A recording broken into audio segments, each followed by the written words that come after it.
Bien, bonsoir à toutes et à tous. Nous allons démarrer cette deuxième séance de questions publiques de la saison 2015-2016.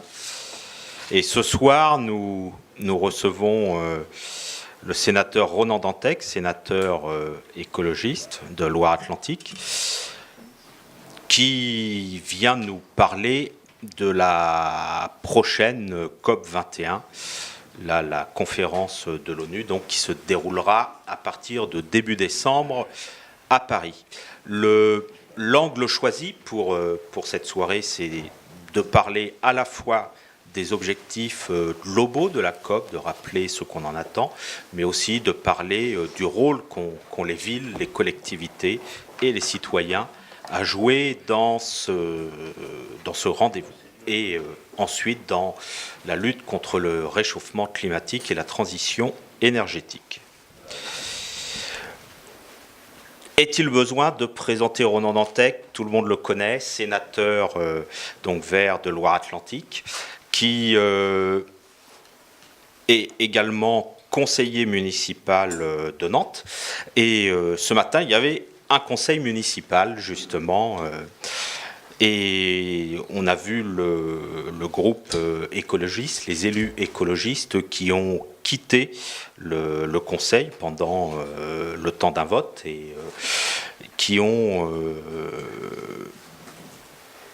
quitté la séance en raison de la relance du chantier de Notre-Dame-des-Landes, à la fois de l'annonce du marché pour l'élagage, etc., sur le site, et puis l'annonce faite par le Premier ministre, donc, de la relance de ce chantier. Alors on va peut-être lui demander à chaud, puisque c'est l'actualité, de nous faire une réaction et de quelques commentaires sur ce moment-là du Conseil. Bonsoir. Alors, je ne vais pas vous relancer le débat sur Notre-Dame-des-Landes. Je pense que vous l'avez déjà un peu traité ici. Tout le monde connaît ma position sur le sujet. Juste deux mots. Bon, d'abord, sur ce qui s'est passé ce matin au Conseil municipal de Nantes, si le groupe des écologistes a décidé de quitter le Conseil pendant un vœu sur le climat, donc effectivement on est dans le sujet et pendant le débat d'orientation budgétaire, mais sur lequel il n'y a pas de vote, qui a suivi, c'est pour une seule raison. C'est pas tant parce que nous découvrions que nos collègues de la majorité municipale étaient pour le projet d'aéroport, ça ne nous avait pas échappé, de même qu'il ne leur avait pas échappé qu'on était contre, mais c'est uniquement parce qu'il y a eu un engagement précédent, lors de la campagne des municipales, de ne pas engager les travaux tant que les recours ne seraient pas épuisés. Le terme épuisement est dans tous les accords passés écrits, et qu'effectivement, là, le Premier ministre annonce une relance des travaux, alors que notamment les recours européens continuent de suivre leur cours, plus un autre recours important aujourd'hui, c'est-à-dire que le Conseil d'État a émis un avis défavorable sur une mesure prise, je ne vais pas rentrer dans les questions techniques, par le gouvernement Fillon, et a demandé à l'Europe de vérifier si ça entraînait la nullité du projet d'aéroport. Donc on attend la décision de l'Europe. Donc on est bien dans un moment extrêmement fort sur les recours juridiques. On n'est pas du tout sur le fait que, de manière dilatoire, on rajouterait des recours aux recours, et ainsi de suite, jusqu'à la fin du siècle. Non, on est vraiment sur le moment fort des recours, et que donc on est bien sur l'engagement du président de la République. Il avait même confirmé il y a quelques semaines, et donc la prise de position du Premier ministre, soutenue par un certain nombre de grands élus de Loire-Atlantique, est contradictoire avec cet engagement. Donc c'est bien sur cette rupture de contrat et pas sur le fond que nous sommes partis. Voilà. Mais bon, je ne vais pas vous reparler de l'aéroport. Juste pour dire peut-être, et ça introduira la discussion de ce soir, que le climat, c'est quand même un truc un peu compliqué, au sens où, fondamentalement, on est tous pour stabiliser le climat sous les 2 degrés, voire même sous le 1,5 degré, qui permettrait de sauver les îles du Pacifique, que la main sur le cœur, on est tous convaincus de la gravité de la situation, à peu de choses près, à part quelques présentateurs météo, et que, malgré tout, quand on est dans le dur de la décision publique, on remet tous autre chose dans la balance, sur l'autre plateau de la balance. Le désenclavement de l'Ouest, la pluie quand on prend sa voiture, son goût immodéré pour la viande quand on est devant une platée de légumes. On a tous des raisons dans sa vie quotidienne ou dans sa vie publique, à chaque instant, de prendre des décisions qui sont absolument contraires avec l'objectif climatique. Et que l'interrogation qui est sur la table aujourd'hui, ici et ailleurs dans le monde, à toutes les échelles, de l'échelle la plus individuelle aux grandes échelles collectives, c'est comment réussit-on à dépasser cette contradiction-là. On est dans le temps de la contradiction. Et effectivement, de ce côté-là, l'aéroport est en France probablement une des incarnations de la contradiction. Comment réussit-on à trancher et faire en sorte d'être sur un scénario compatible avec les 2 degrés. Donc c'est une question qui nous interpelle tous. C'est aussi la noblesse du politique de la trancher, mais on est dans ce moment de la contradiction. Ça, c'est évident, et c'est la même chose à peu près partout dans le monde. Bien, merci pour ces explications. On va entrer dans le vif du sujet. Alors, comme toujours pour les questions publiques, on va procéder en 2 temps. Il va y avoir une conversation autour de cette COP 21 et du rendez-vous de début décembre à Paris. Et puis, il y aura un moment avec les questions de la salle qui sera co-animée par mon partenaire d'un soir, qui est Gabriel Vitré, du Conseil de développement, qui remplace Philippe Audic, qui est absent. Qui est parti aggraver son empreinte carbone puisqu'il est en Chine. Donc, voilà. Mais qui reviendra bientôt, je vous rassure. Très bien, merci. Donc, COP 21, un sigle qui est devenu acronyme, qui est passé dans le langage courant, un acronyme qui parle aux Français, puisque selon les sondages, plus des 3/4 des Français, et on en entend parler tous les jours, savent que cette conférence de l'ONU va se tenir à Paris début décembre. Est-ce que vous pourriez rapidement nous dire les 2-3 enjeux majeurs de ce grand rendez-vous?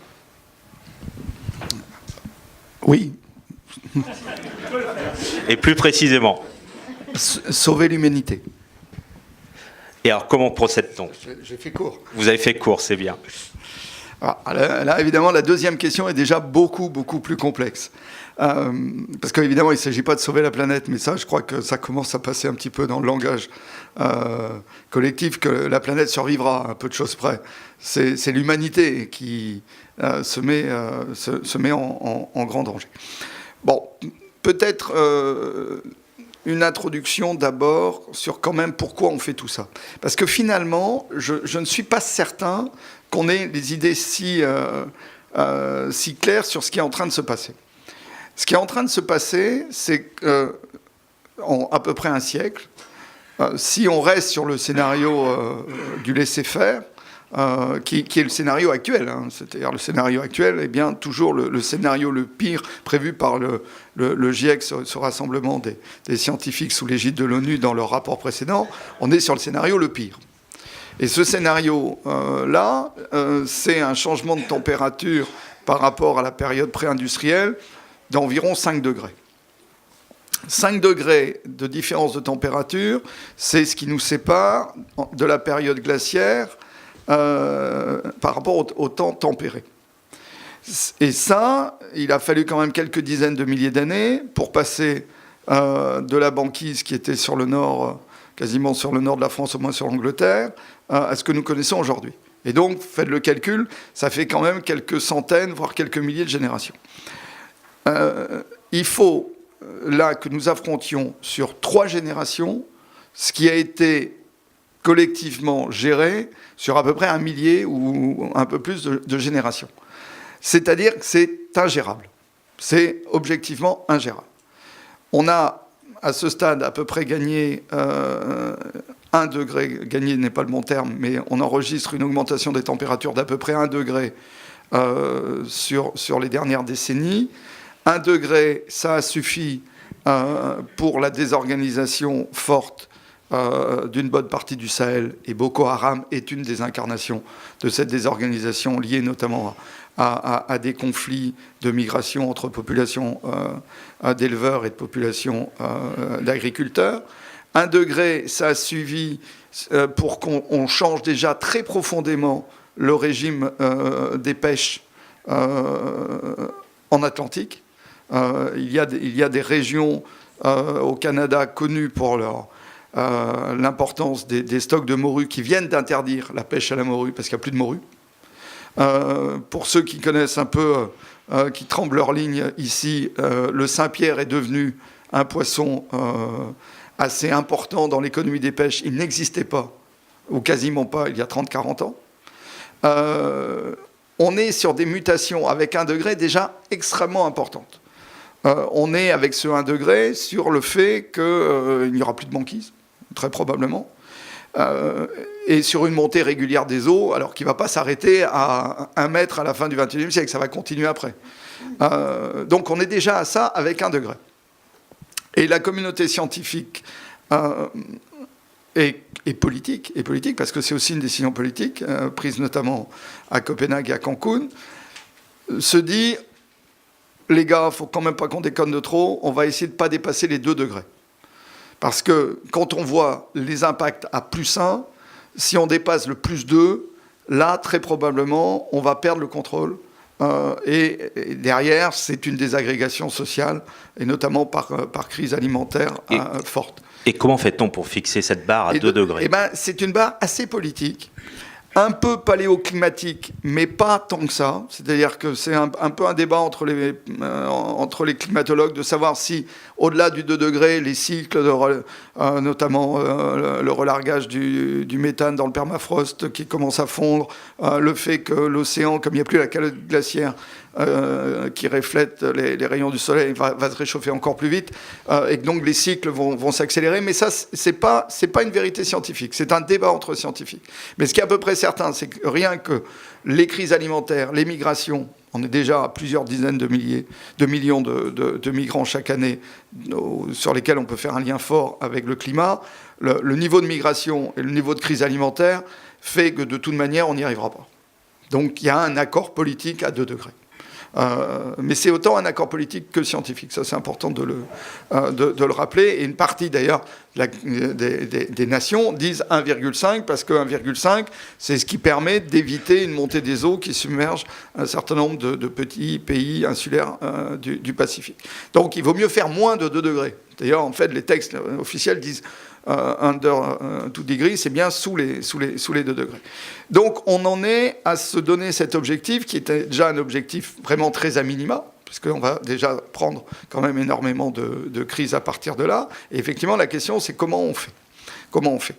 Alors, à ce niveau-là, il faut se dire que la COP n'est pas juste la mise en scène annuelle de l'impuissance des États, parce que ça, je l'entends, et que les participants du World Climate Circus Tour, à part profiter de différents lieux dans le monde tous les ans, Lima l'année dernière, Marrakech l'année prochaine, là, pas de bol pour moi, c'est Paris, je connaissais déjà, mais que cette négociation, elle est plus importante que cette caricature-là, même si elle est souvent difficile, pour ne pas dire impuissante. Cette négociation, c'est la négociation la plus complexe de l'histoire de l'humanité. Parce que c'est une négociation qui n'est pas tant sur l'environnement que sur l'économie. C'est-à-dire que c'est l'équilibre économique mondial qui est au cœur de la négociation. Alors, on l'a vu justement aujourd'hui en Chine. François Hollande est arrivé ce lundi à Chongqing, là, dans l'ouest, le sud-ouest de la Chine. Et il y a eu un accord justement sino-français, enfin une déclaration conjointe, commune, où on dit d'accord pour que ce soit contraignant, que les mesures qui seront décidées lors de la COP soient contraignantes, mais il faut quand même nous permettre de garder une croissance forte. Toute la difficulté va être là, va se situer là. Alors, cette déclaration, alors je ne sais pas, Philippe Audic est dans l'avion présidentiel ou pas? C'est pour ça, parce qu'il peut vous refaire la prochaine fois, vous débriefer le voyage. Bon, j'ai lu la déclaration tout à l'heure. Elle est intéressante et elle va compléter mon propos sur ce qu'est l'état du monde. Alors, il y a beaucoup de langue de bois climatique dans la déclaration. Mais cette déclaration, elle dit l'état effectivement de la discussion entre les grands pays de cette planète. Il y a 3 temps. Je me permets de reprendre le fil de ma présentation précédente, mais je vais répondre à la question. Il y a un peu 3 temps dans la négociation climatique et plus généralement environnementale depuis les années 90. Et finalement, on oublie un peu les contextes de chaque négociation. On a les années 90. Les années 90, c'est l'effondrement du mur de Berlin. On l'a célébré aujourd'hui à travers la disparition de celui qui s'était trompé dans le communiqué de presse. Comme quoi, l'histoire, parfois, ne tient qu'à une traduction. Mais c'est l'effondrement du mur, c'est la fin de la guerre froide. Il n'y a plus qu'une grande puissance mondiale, qui est globalement les États-Unis, qui est sur la Pax Americana, et quand même l'Europe, qui est la principale puissance économique mondiale. Et les deux ont une situation de leader assez incontestée dans les années 90. Ce qui permet aux Européens de pousser, par exemple, sur la conférence de Rio en 92, sans que les Américains s'y opposent, puisque c'est les démocrates qui sont au pouvoir aussi aux États-Unis avec Clinton. Et ça va jusqu'à Kyoto, où on trouve un premier accord sur le climat, et c'est Al Gore qui arrive la dernière nuit. C'est une dramaturgie installée de la négo climat pour qu'on signe ce protocole de Kyoto et que les pays développés, annexe 1, donc les anciens pays développés, s'engagent à réduire leurs émissions. Ça, c'est les années 90. C'est une décennie assez facile sur le plan diplomatique international. Les années 2000, tout change. Le système se grippe à l'OMC, Seattle, l'OMC se grippe, et les émergents arrivent sur le devant de la scène. On le voit dès Johannesburg, qui est ma première conférence internationale où je représente Nantes Métropole en 2002. Là, les Chinois reviennent. Les Américains ont eu la mauvaise idée de ne pas voter pour Al Gore. Donc, ce sont les conservateurs avec Bush qui ont repris le pouvoir aux États-Unis. Et là, on va avoir une décennie où on ne se met d'accord sur rien, et notamment pas sur les enjeux environnementaux. Et ça va jusqu'à Copenhague, même si Obama est revenu au pouvoir aux États-Unis, où on voit bien à Copenhague qu'il n'y a aucun accord entre les anciens pays développés, Europe, États-Unis, et les grands émergents qui sont devenus de véritables puissances sur la répartition des émissions de gaz à effet de serre. Parce qu'autant, quand on discute Kyoto au début des années 90, c'est encore les États-Unis et l'Europe qui sont les gros émetteurs de gaz à effet de serre, autant quand on arrive à Copenhague, c'est la Chine qui est d'assez loin le plus gros émetteur. Et que donc tout le monde comprend assez vite que si les Chinois ne mettent pas sur la table un effort important de réduction de leurs propres émissions, tout de même, il n'y a aucune chance de stabiliser le climat. Il pèse pour à peu près un quart aujourd'hui. Oui, c'est à peu près ça, voire même un peu plus. Et par habitant, aujourd'hui, les Chinois émettent plus que les Européens. C'est un chiffre qu'on n'a pas en tête, ce qui veut dire que les classes moyennes chinoises émettent beaucoup plus que les classes moyennes européennes, et notamment parce qu'ils sont totalement adossés au charbon, ou presque, sur leur production électrique. Et quand on est l'usine du monde, évidemment, ça compte. Mais donc, il y a un refus absolu des uns et des autres. À la photo finish, lequel a planté Copenhague, après le dîner chez la reine, ils étaient tous à peu près dans le même état et ils ont tous participé à l'échec. Mais il n'y a pas d'accord sur comment on répartit l'effort. Donc on est toujours sur ce principe qui est très présent dans la déclaration franco-chinoise d'aujourd'hui, qui est le principe de la responsabilité commune mais différenciée. C'est-à-dire, vous, vieux pays industrialisés depuis le 19e siècle, c'est vous qui avez émis le CO2, nous, on n'y est pour rien. Ça, c'est le discours du Sud. Et les gens du Nord disent, vous êtes gentils, mais on peut bien faire tous les efforts que vous voulez. Dans tous les cas, ça ne marchera pas quand même. On est juste sorti du discours de Bush qui disait le style de vie américain n'est pas négociable. Ça, au moins, ça a un petit peu changé.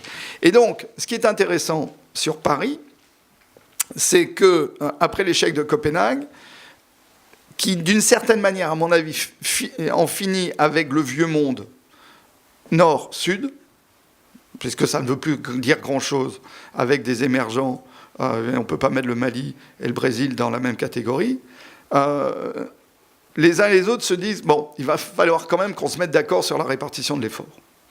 En sens, il y a quand même un chouïa de progrès après le traumatisme de Copenhague.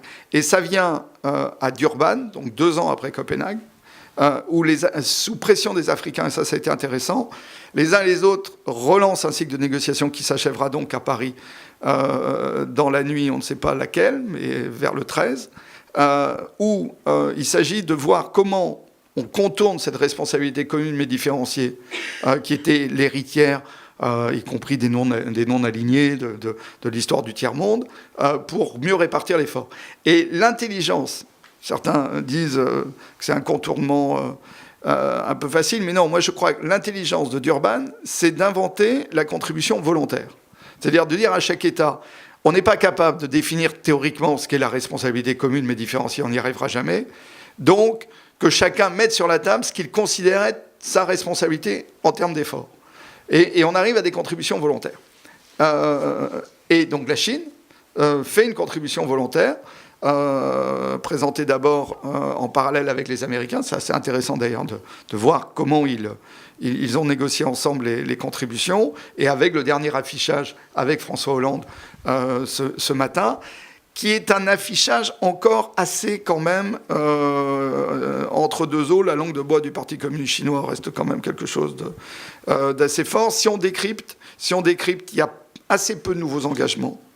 Il y a assez peu d'engagements, notamment sur le développement, qui est quand même un des éléments forts depuis Copenhague. Ce n'est pas une négociation uniquement sur l'environnement, c'est bien aussi une négociation sur les enjeux de développement. Donc assez peu d'engagements financiers. Là où il y a du nouveau, c'est probablement un peu d'avancées sur la transparence, c'est-à-dire l'idée de dire que mes engagements seront vérifiés par d'autres. Donc là, il y a une ouverture dans le texte, c'est ce qui a permis à François Hollande de crier victoire. Je pense qu'il a un peu survendu le texte, mais à sa place, j'aurais fait la même chose. Ça vous le répétez pas.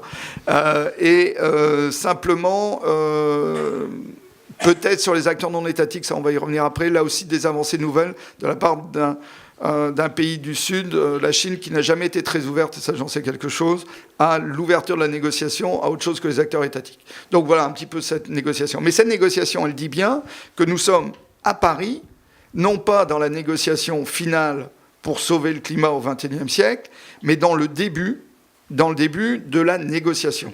C'est-à-dire que Paris, si on prend ces trois moments, la fin de la guerre froide, les années 90, puis les difficultés des années 2000-2015 pour rééquilibrer entre émergents et anciens pays industrialisés, Paris, finalement, c'est plutôt le début. Et on commence par le volontaire. Un côté un peu boy scout, on fait confiance à l'autre, quoi. C'est toujours prêt, chacun y va de sa propre contribution. La vraie négociation, donc je pourrais revenir dans 5 ans, la vraie négociation va commencer après Paris, à partir du moment où les uns et les autres mettent en place des dynamiques qui sont dans leur contribution volontaire, voient à peu près jusqu'où ils peuvent aller, et ils iront vers un accord contraignant, parce que même s'il y a marqué contraignant dans l'accord, dans la déclaration franco-chinoise, c'est pas si contraignant que ça. Le vrai accord contraignant sera économique, il sera autour du prix du carbone, et ce qui est vraiment intéressant dans la déclaration de ce matin, c'est que cette question du prix du carbone est dans le texte. Et je pense que tous sont convaincus que la régulation économique sur le climat se fera après Paris. Il faudra encore 4-5 ans, autour d'un prix du carbone différencié, ce qu'on appelle un corridor carbone, avec du coup des flux de financement aussi pour les pays les moins développés qui vont avoir des enjeux d'adaptation très très forts. Et que donc, n'attendons pas tout de Paris, mais racontons Paris dans une perspective de réponse graduée et de plus en plus ambitieuse. C'est à mon avis la seule manière aussi d'éviter un climato-fatalisme qui est à mon avis plus dangereux aujourd'hui que le climato-sceptisme. Et est-ce que vous pensez que la Chine justement peut entraîner les pays du Sud ou les pays en développement derrière elle Oui, sur le tempo que vous décrivez. Ou les utiliser en bouclier pour ses propres intérêts. Hein, c'est selon. Voilà, les deux fonctionnent. Oui, à partir du moment où la Chine décide que le compte y est, un certain nombre de pays suivront. Ça, c'est clair. Mais ils ne suivront pas à n'importe quel prix. Donc, Paris, c'est les contributions volontaires, donc une trajectoire qui n'est pas encore, loin s'en faut, 2 degrés. Avec les contributions volontaires, on est plutôt vers les 3 degrés. 2,7 dit l'Agence internationale de l'énergie, 3,2 disent d'autres d'autres calculs, donc on va dire aux alentours des 3 degrés. Donc on a fait, on va dire, entre la moitié et les 2 tiers de l'effort. Donc c'est insuffisant, donc il faudra augmenter les objectifs après. Mais ça, c'est un des aspects de Paris. Donc on va voir s'il y a une transparence qui permet de vérifier quand même que les engagements sont un peu suivis. On va voir les dynamiques sur les acteurs non étatiques. Mais il n'y aura pas d'accord. Il n'y aura pas d'accord. Si les pays vraiment en développement, donc notamment les pays africains, ne retrouvent pas les fameux 100 milliards de la promesse de Copenhague. Et donc j'étais à Bonn il y a 15 jours, et j'ai dîné avec beaucoup de négociateurs africains. Aujourd'hui, ils considèrent notamment que l'estimation qu'a faite l'OCDE, qui a été présentée à Lima il y a 15 jours, disant aujourd'hui on est à peu près à 60 milliards sur les 100 milliards, ils ne la valident pas. Et il n'y a rien, par exemple, de plus dans la déclaration franco-chinoise. Hein. On reprend les engagements précédents. Et que donc il va bien falloir trouver quand même quelques dizaines de milliards supplémentaires entre aujourd'hui et le dernier jour à Paris, parce que sinon, je pense que les pays qui ont vraiment besoin de flux financiers pour s'adapter et engager leur transition énergétique ne signeront pas. Et là, la Chine ne suffira pas à faire signer les Africains s'ils ont le sentiment que l'argent n'est pas là. Alors, donc vous dites qu'il n'y aura pas d'accord à l'issue de la COP, tout ça, ça se verra... Si, il y a un accord. Enfin, il y aura un accord. Non, il y a un accord. Il y a un accord qui n'est... Non, je vais préciser. Il y aura probablement un accord à Paris si on règle la question du financement. Si on ne règle pas la question du financement, je pense que là, le risque d'échec réel, formel, c'est-à-dire les pays ne signent pas, est réel. Sinon, il y aura un accord. Cet accord sera insuffisant. Mais cet accord crée des dynamiques et s'inscrit dans une histoire qui continue. Donc il ne faut pas non plus le rejeter au-delà du raisonnable. À partir du moment où on se dit que c'est toujours un processus. Voilà, donc ça sera insuffisant, mais on pourra aussi s'appuyer dessus pour bâtir derrière d'autres étapes. Et alors l'interrogation portera aussi sur les mécanismes de suivi, de calcul, comment ça va se passer, quels sont... Ça c'est Paris qui donnera des cadres, et puis après il y aura plein de réunions partout dans le monde. Pour finaliser tous ces cadres. Il y a la question, effectivement, derrière le climat, de la capacité de chaque État d'aller vérifier ce que fait l'autre. Ce que les Chinois n'ont jamais aimé. Mais malgré tout, il y a une nécessité de création d'une confiance internationale sur ces questions-là, et elle n'est pas possible s'il n'y a pas un minimum de vérification par les pairs des engagements. Donc ils vont essayer de trouver des mécanismes là-dessus, recouper plusieurs données. Sur ce point-là, on devrait y arriver. C'est un peu ce qui est dans la déclaration. Et comme les Chinois bloqués, et comme ils acceptent un texte commun avec les Français en mettant le terme transparence, on peut considérer que ce verrou-là est plus ou moins levé. Après, il y a toujours des nuits de négociation, des retours, un truc qui ne colle pas. Ça, c'est un peu l'habitude. Mais oui, je pense que là-dessus, on a avancé. D'accord. Gabriel ? Oui, juste un mot sur les enjeux globaux. Quand on négocie un accord de température, c'est quand même pas tout à fait la même chose qu'un accord sur une négociation salariale. Et il y a quand même des paramètres un peu différents.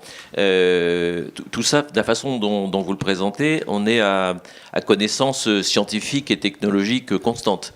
L'idée qu'il puisse y avoir un certain nombre de progrès dans les 30 ans ou 40 ans ou 50 ans qui viennent, comment cette idée de progrès-là peut être prise en compte dans cette négociation-là ?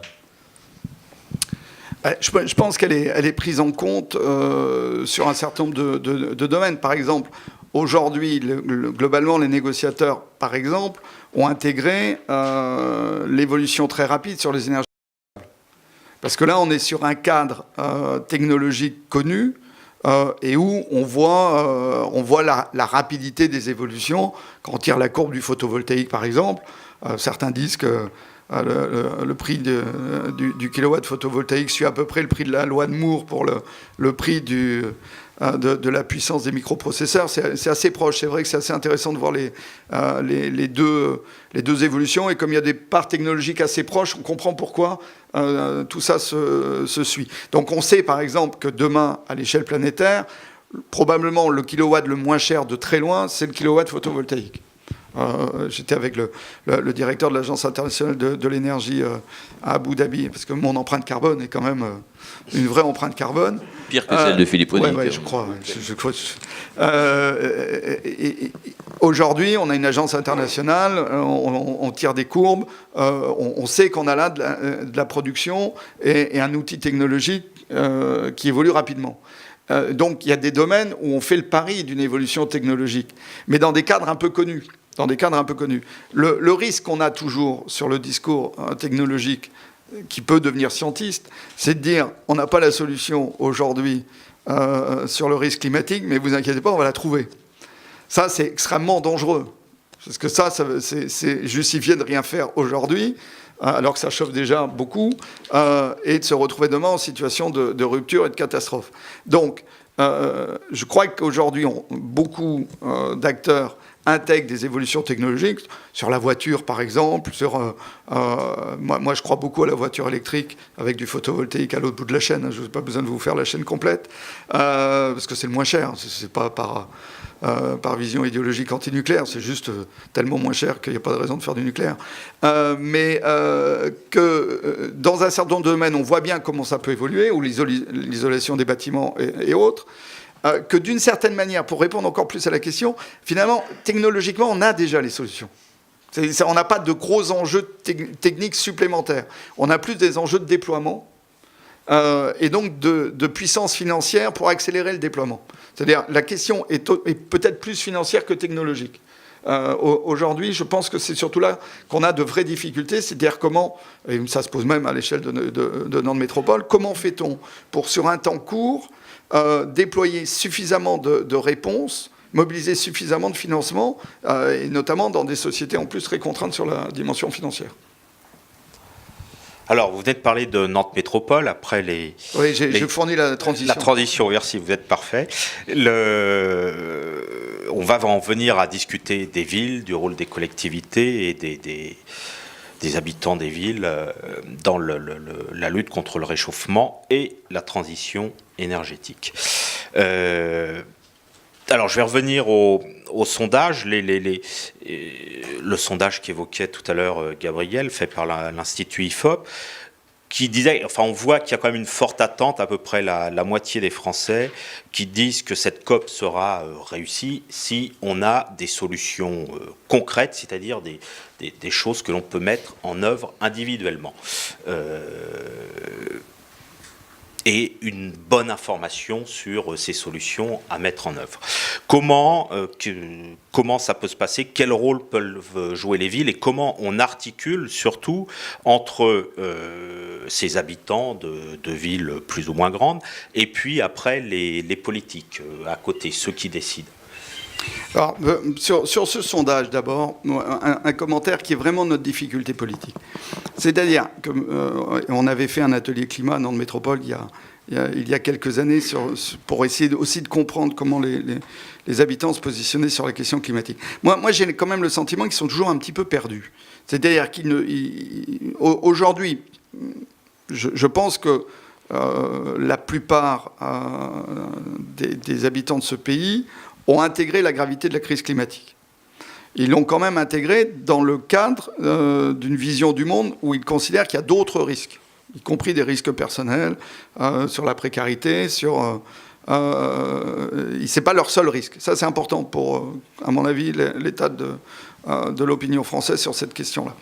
Mais ils ont à peu près compris, la plupart des gens, des enfants, des petits-enfants, des nièces, des neveux, ils ont à peu près compris, ou une maison en Vendée, au bord de la mer, ils ont à peu près compris que quand ils se projettent, leurs enfants, leurs petits-enfants, leurs descendants, n'ont pas d'avenir garanti.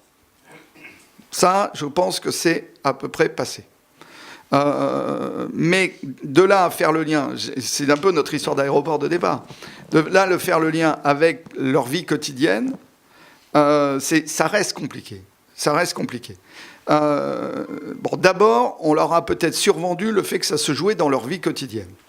C'est pas leur vie quotidienne qui décide si l'électricité, c'est du charbon, du photovoltaïque ou du nucléaire. C'est pas vrai. C'est des choix structurants.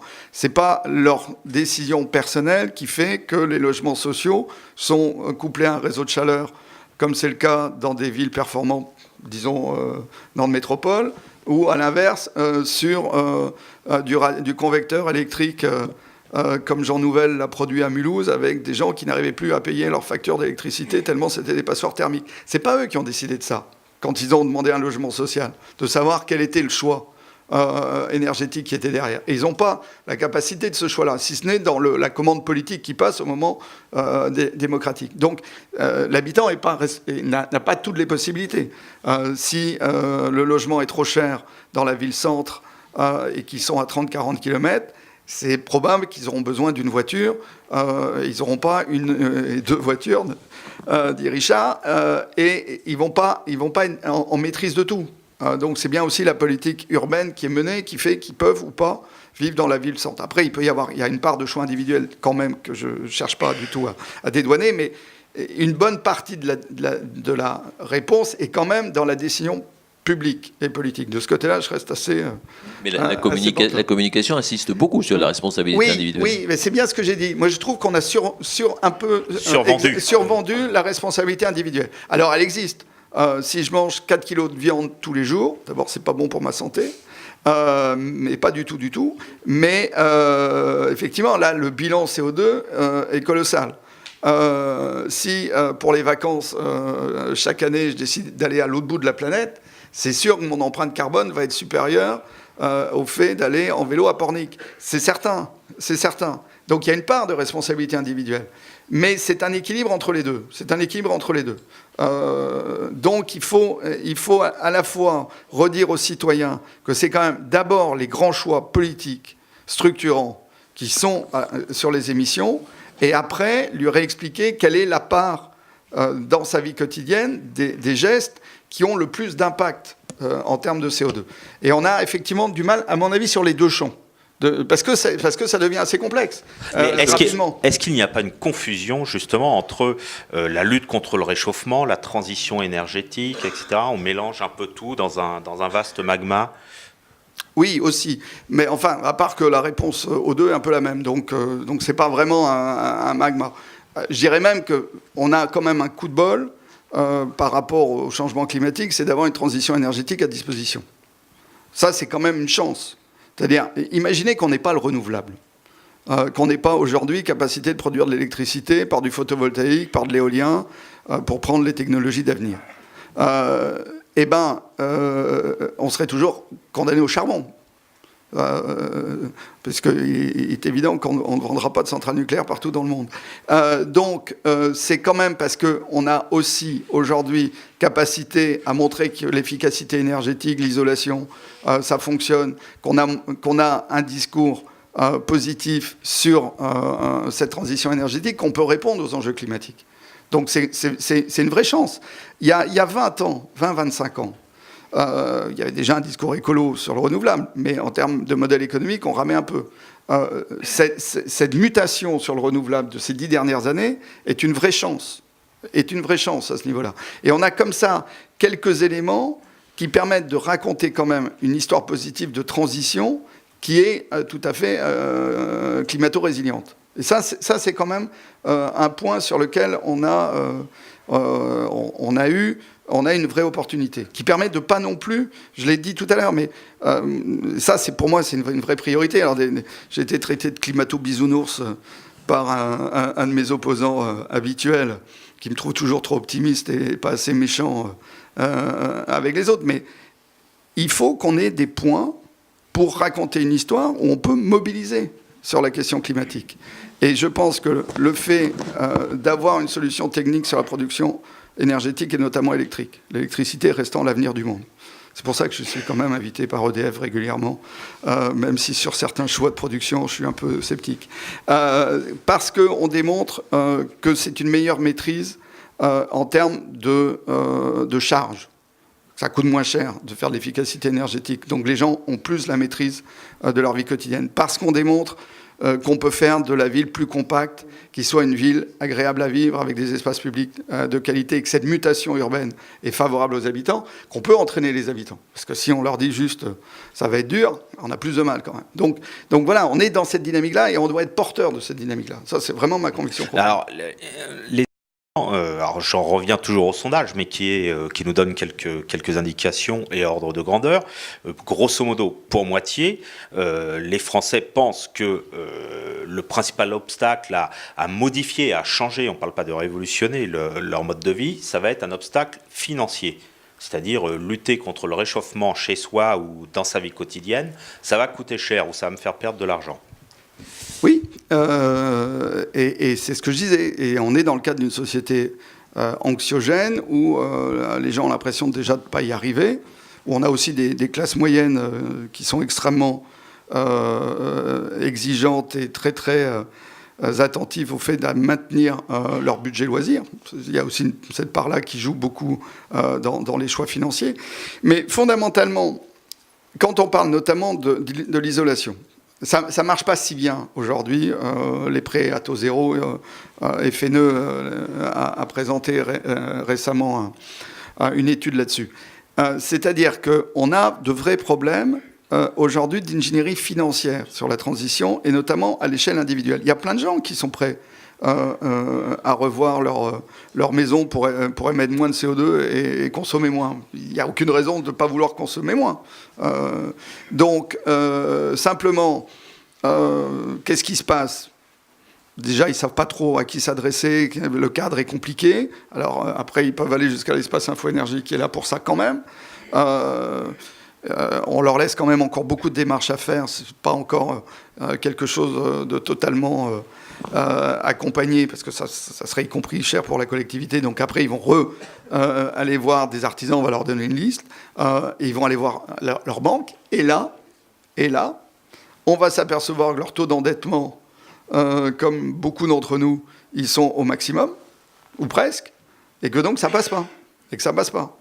Que donc, et c'est ce qu'on a passé dans la loi sur la transition énergétique, j'ai pas parlé beaucoup de la loi, pour en dire un mot, il faut des systèmes de tiers investissement, il faut des systèmes de garantie qui font que leur accès à des prêts à taux très faibles soit fait de telle manière que ça soit hors de leur calcul d'endettement, que ce soit payé par effectivement l'économie attendue sur la rénovation. Et c'est tous ces mécanismes-là qu'on n'a pas encore vraiment mis en place. Alors on a sorti une boîte à outils assez complexe et assez importante dans la loi de transition énergétique. Moi je suis assez fier de cette loi sur laquelle j'ai beaucoup travaillé, mais on n'a pas encore le retour.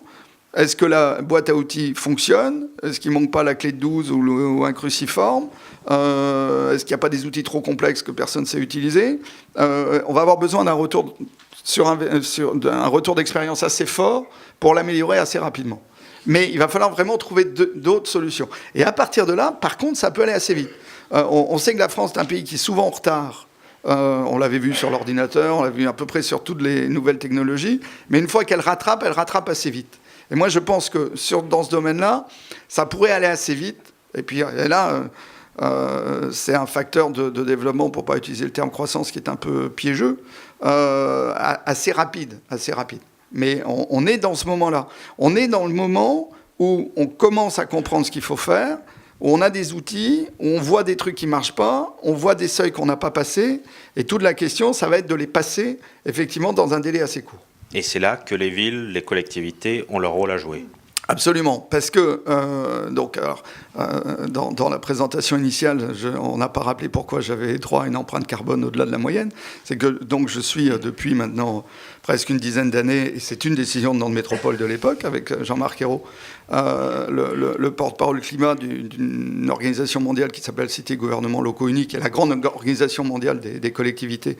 Et donc c'est moi qui négocie, qui essaye de passer les villes dans les textes internationaux avec une petite équipe. Mais vous êtes aussi président du groupe de travail climat d'Eurocities. Alors, c'était avant même. C'était avant. Mais aujourd'hui, c'est plus au nom de CGLU que j'interviens dans la maison. Et vous avez remis un rapport et j'ai remis un rapport à Pascal Canfin sur le rôle des collectivités pour la COP. Et donc, effectivement, il y a une idée extrêmement simple. Les émissions de gaz à effet de serre, c'est la vie quotidienne, comment je me déplace, comment je consomme, comment je me chauffe et je consomme de l'énergie chez moi. Après, c'est la production énergétique, notamment la production électrique. C'est l'agriculture et la forêt, et c'est un peu les process industriels. Mais en France, par exemple, il y a à peu près 50% des émissions sont liées à la vie quotidienne. Donc, qui a capacité à changer la manière dont on se déplace ? Qui a la capacité, justement, de faire en sorte que l'habitant ait accès à l'information et accès peut-être à des prêts de proximité ?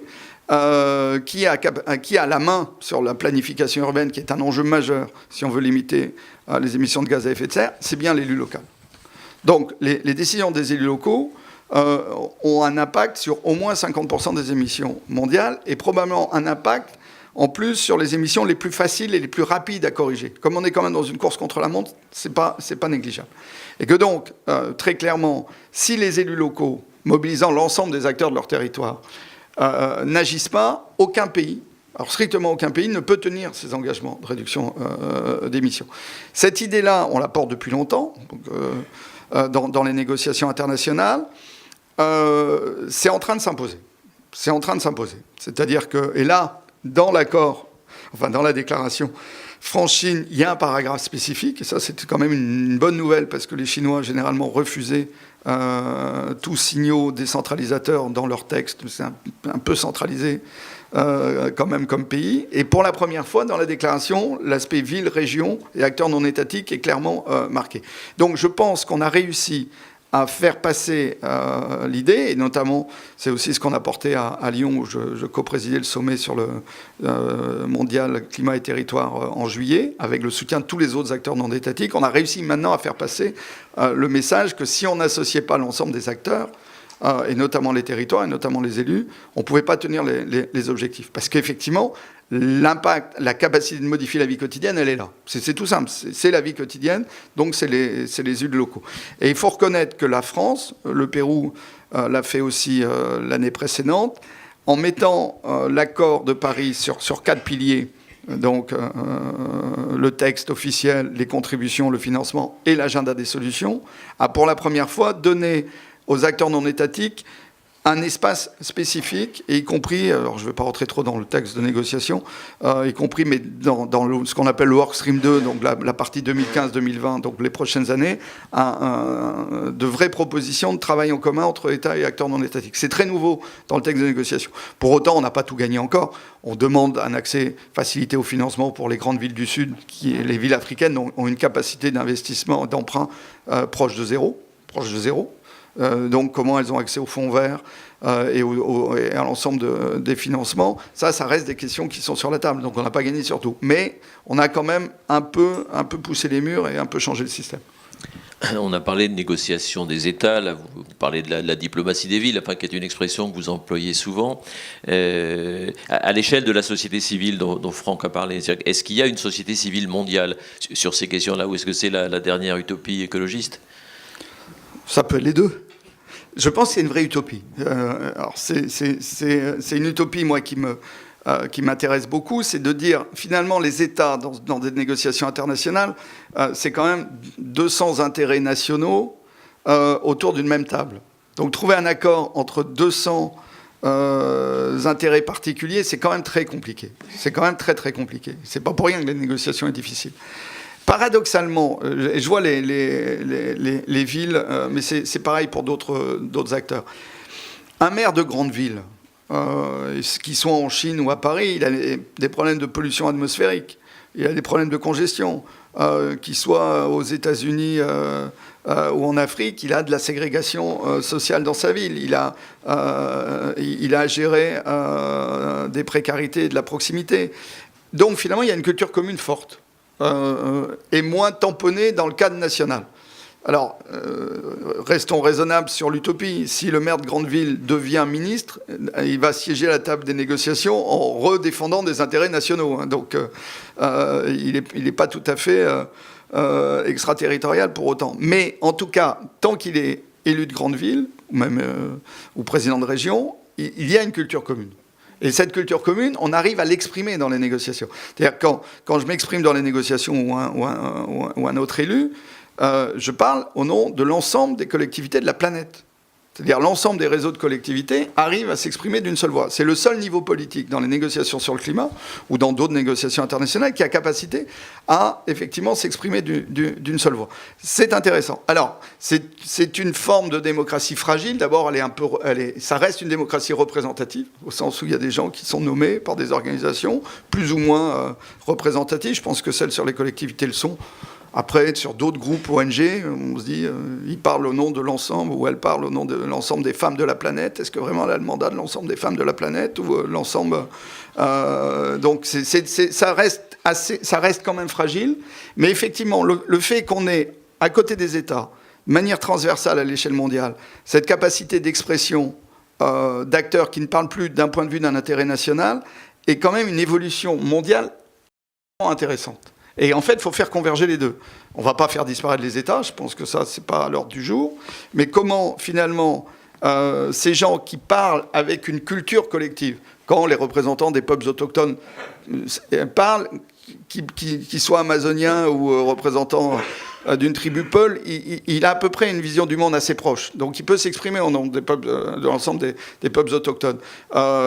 C'est pareil pour les collectivités, c'est pareil pour d'autres groupes. Donc on a là des gens qui peuvent avoir du recul par rapport aux enjeux nationaux et participer. En tout cas, moi je souhaiterais qu'on aille là-dessus plus fortement, même si c'est compliqué, qui peuvent participer de la définition du point d'équilibre. Dire aux États, écoutez, on voit bien vos intérêts divergents, on ne les nie pas, le point d'équilibre autour duquel vous devriez négocier, il est à peu près là, et trouver des points de consensus.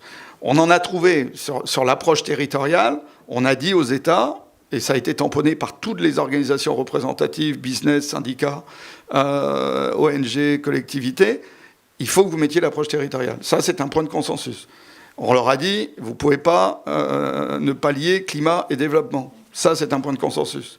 Vous ne pouvez pas ne pas financer les enjeux de développement. C'est un autre point de consensus. Donc, on avance sur des points de consensus mondiaux. C'est un peu une utopie. Il faut être conscient de sa fragilité en termes de représentativité de ceux qui s'arrogent le droit de parler au nom de la communauté internationale.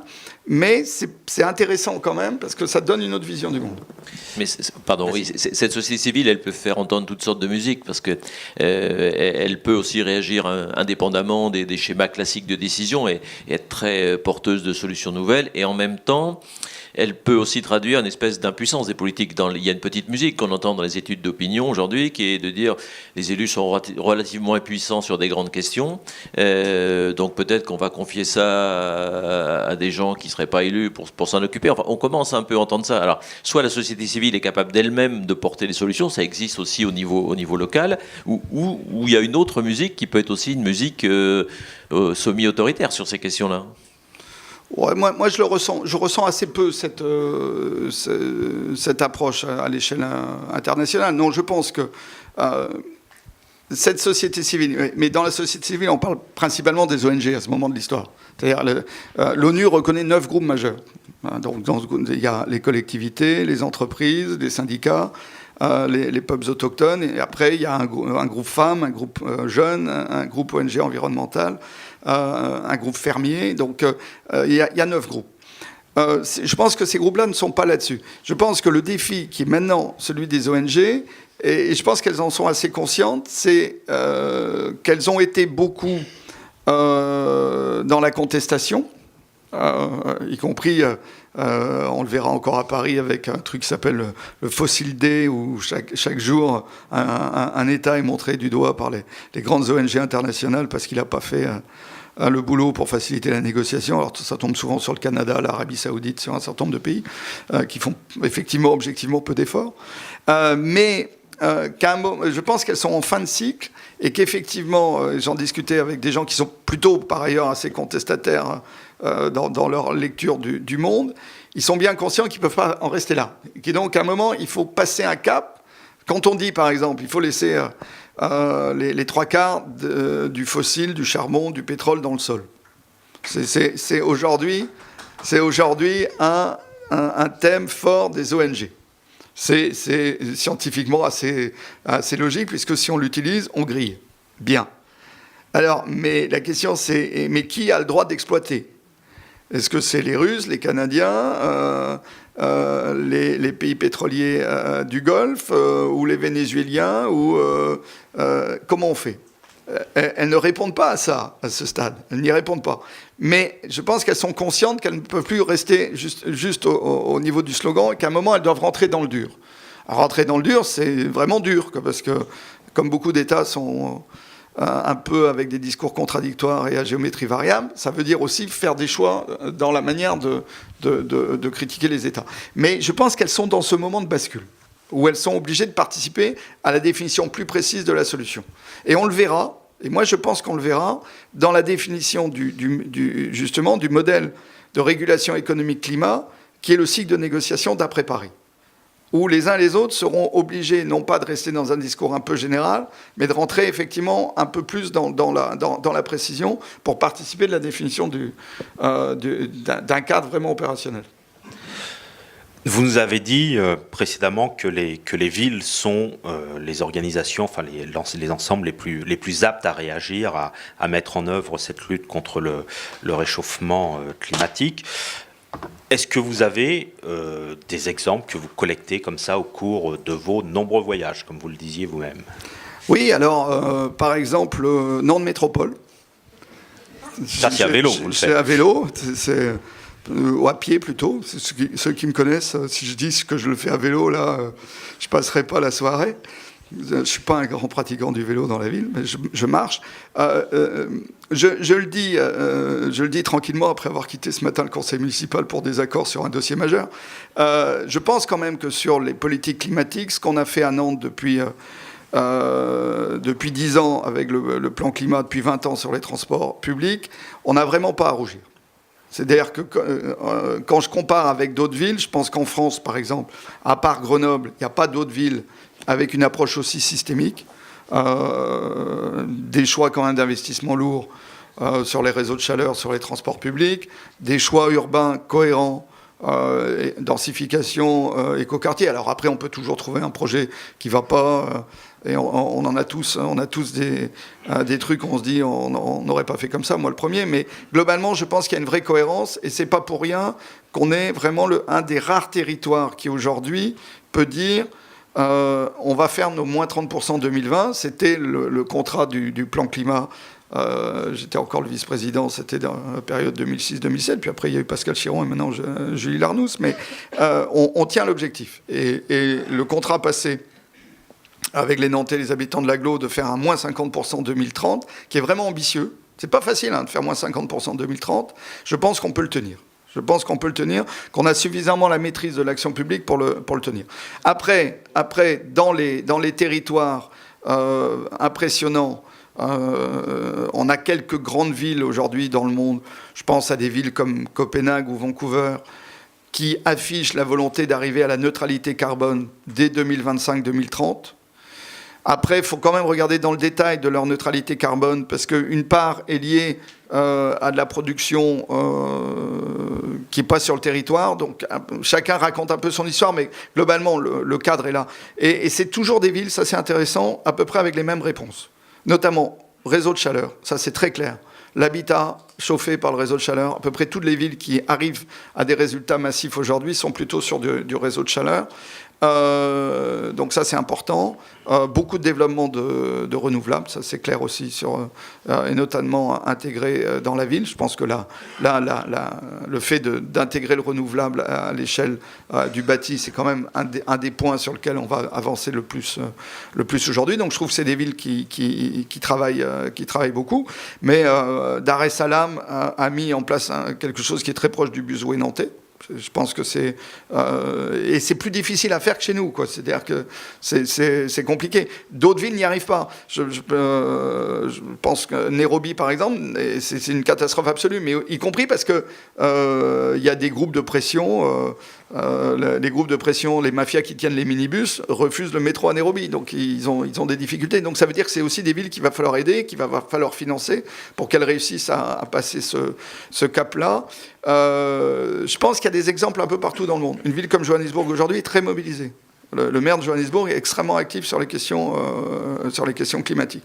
Il y a des États brésiliens qui commencent à se poser vraiment sérieusement la question de la forêt. Donc on a des expériences un peu partout dans le monde. On les a agrégées à Lyon. Et pour vous donner une idée, sans vous étourdir de chiffres, aujourd'hui on considère qu'on a dans le monde à peu près 11% des habitants de la planète qui sont couverts par des engagements précis de leur collectivité. Donc un engagement formel du maire, du président, du conseil municipal. C'est à peu près 11% des habitants de la planète. Et si on prend leurs engagements pour 2020, donc vraiment pour la période la plus proche, on a calculé que ça faisait 1,5 gigatonnes d'économie de CO2 par rapport à un scénario du laisser-faire. Or, le GIEC nous dit qu'il faut gagner environ 9 milliards de tonnes de CO2, donc 9 gigatonnes, en 2020 pour être sur le scénario 2 degrés. Et si vous faites le calcul rapide, 11% des habitants de la planète qui font 1,5, ça veut dire que si on généralise, on tient largement le scénario 2 degrés par les territoires. Donc ça donne quand même des masses financières intéressantes, et donc il y a une vraie dynamique. Y compris, je pense qu'aujourd'hui, un territoire qui fait rien sur le climat, il y a peu de chances que le maire, le président, apparaisse comme un gars novateur qui a tout compris au monde. C'est quand même assez peu la tendance. Et je rappelle quelque chose, alors peut-être que quelqu'un me démentira ce soir, mais donc j'étais en charge de ce plan climat à Nantes pendant 10 ans. J'ai pas eu en 10 ans quelqu'un qui m'a dit « c'est une connerie ce que vous êtes en train de faire, de vous engager sur le climat ». Il y a des gens qui m'ont dit « c'est une connerie ce que tu es en train de faire sur plein de choses, hein, mais pas sur le climat. C'est quand même quelque chose. Donc je pense qu'il y a quand même une adhésion des habitants là-dessus et vraiment des expériences intéressantes dans le monde. Et aujourd'hui, alors on en revient au cas français, à l'heure où pour les collectivités, les mairies, les métropoles, les enveloppes budgétaires données par l'État central se réduisent de manière drastique, comment on fait ? Il faut être inventif, on gère la crise, on gère la pénurie. Bon, il faut être inventif, c'est certain. Ça, je pense que c'est une règle de base. Et notamment, quand je parlais tout à l'heure d'un accès facilité des habitants à des financements bancaires, ça coûte rien de plus au budget de la commune. Peut-être un peu de postes d'animation, mais pas de manière significative. Donc là, c'est plus la collectivité qui prend la responsabilité d'une négociation, qui va voir les banques locales, qui leur disent, voilà, le cadre existe nationalement, pourquoi vous n'y allez pas ? C'est tout ce travail d'animation. Et on regarde où sont les points d'entrée sur l'information. Est-ce qu'il faut des espaces info-énergie décentralisés ? Est-ce qu'il faut plutôt un site internet ? Est-ce que la collectivité met une garantie financière ? Alors ça peut plomber un peu son budget, mais ça ne le plombe pas pareil que des dépenses directes pour permettre l'accès. Tout ça, c'est plus de la volonté et de l'imagination qu'un coût financier supplémentaire. Donc tout n'est pas dans le coût financier. Ça, il faut le dire. Néanmoins, la question financière est présente. J'avais plaidé, alors Ségolène Royal m'avait dit il faut qu'on regarde, mais j'attends un peu la réponse. Je pense qu'on a raté quand même pour l'instant, y compris peut-être que la perspective européenne était plus forte, dans le cadre des plans de relance européens, avec de l'argent vraiment pas cher au niveau de la Banque Centrale Européenne, mettre un budget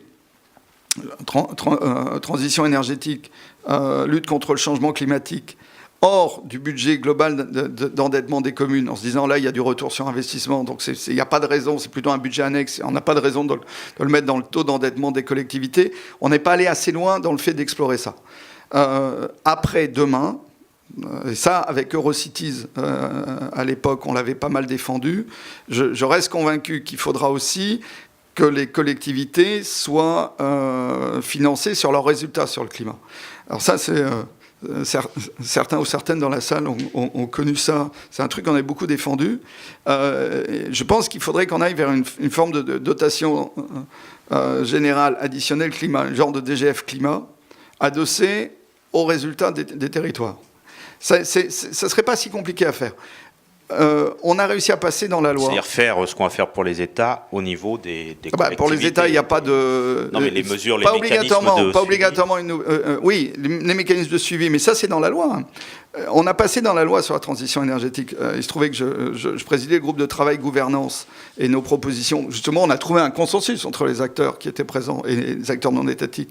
Et donc, on a fait ces propositions à l'État qui les a globalement reprises. Aujourd'hui, tout territoire en France a une obligation Il ne le sait pas encore. S'il y a des élus locaux que je n'ai pas repérés dans la salle, pourront venir me voir à la fin, y compris pour m'engueuler parce que j'assume la responsabilité. Tous les territoires français ont une obligation de plan climat 2018-2020 suivant leur taille. Tous. C'est-à-dire, depuis le Grenelle, les collectivités de plus de 50 000 habitants devaient faire un plan climat, mais avec la nouvelle loi, c'est tous les territoires, toutes les intercos.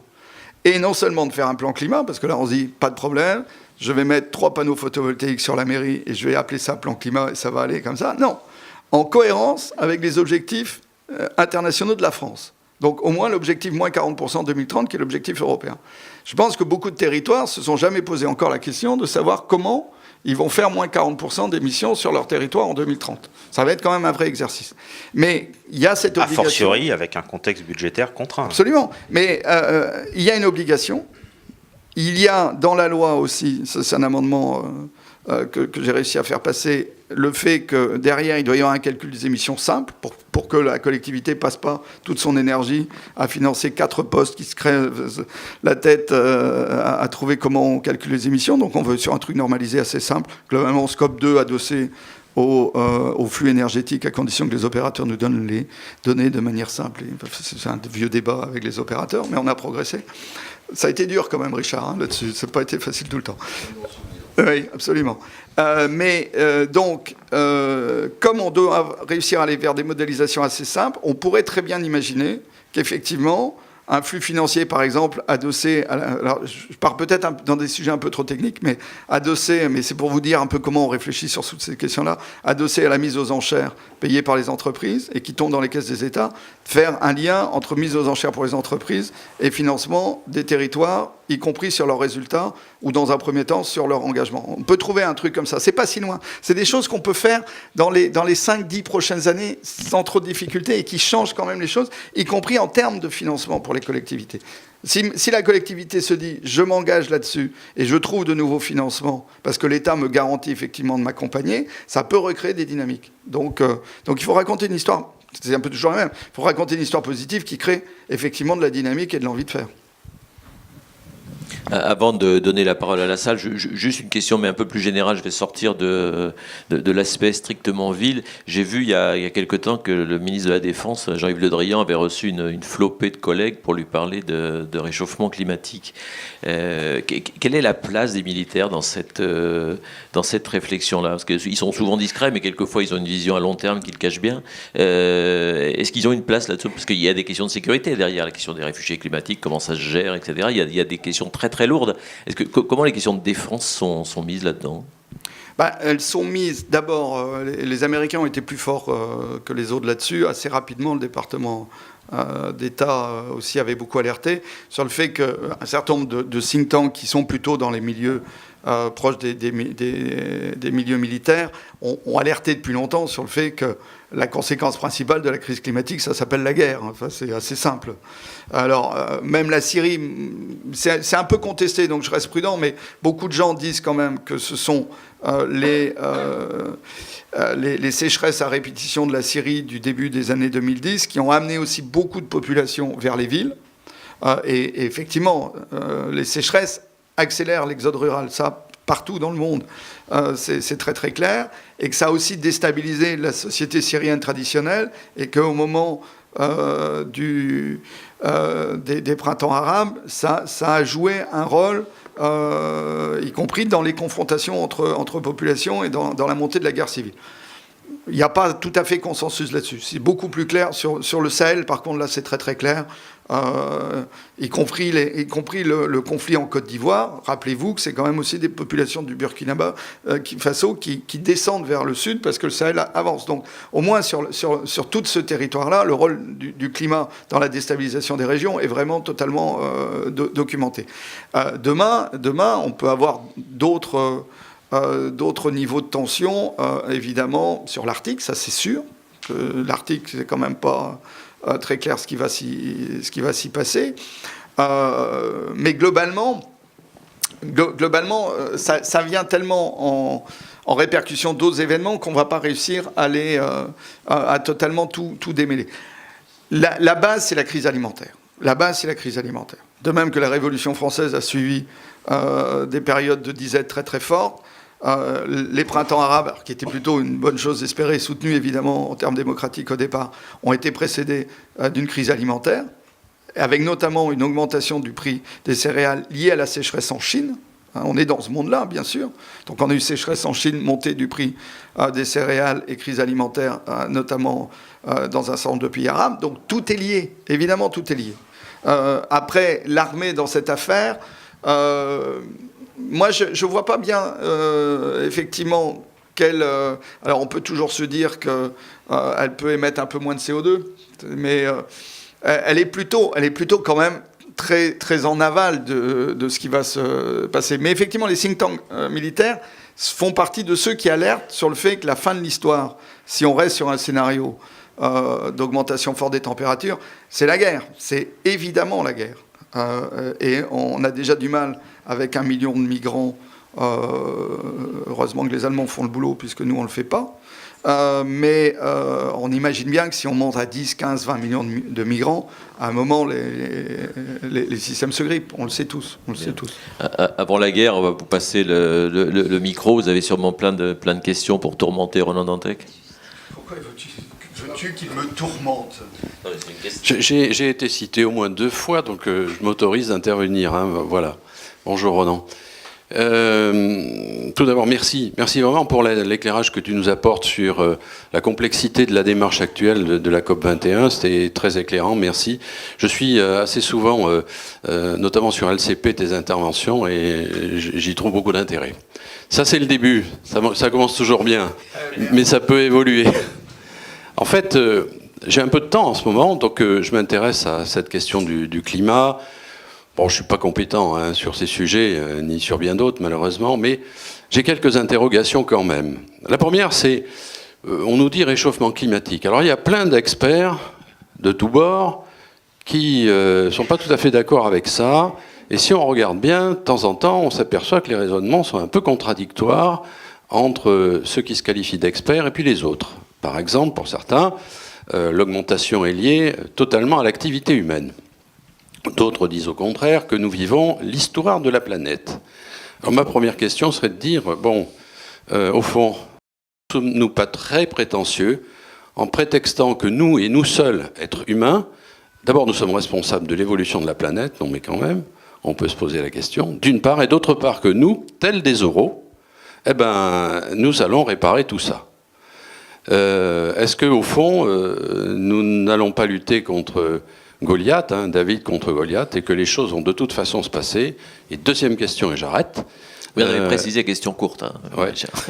Et la deuxième question, c'est au fond, plutôt que de lutter contre le CO2, ne devrait-on pas lutter contre autre chose? Je parle des NOx, par exemple, qui sont extrêmement dangereux, mais je parle aussi du fait de s'adapter à cette évolution. Donc mes 2 questions, voilà. Et encore merci. Rien qu'avec ces 2 questions, on peut faire la soirée. Mais la première est intéressante. Parce que la présentation est objectivement fausse. C'est intéressant de le présenter comme ça. Il n'y a pas un groupe d'experts d'un côté, un groupe d'experts de l'autre, et puis ils ne sont pas d'accord entre eux. Non, ce n'est pas du tout ça.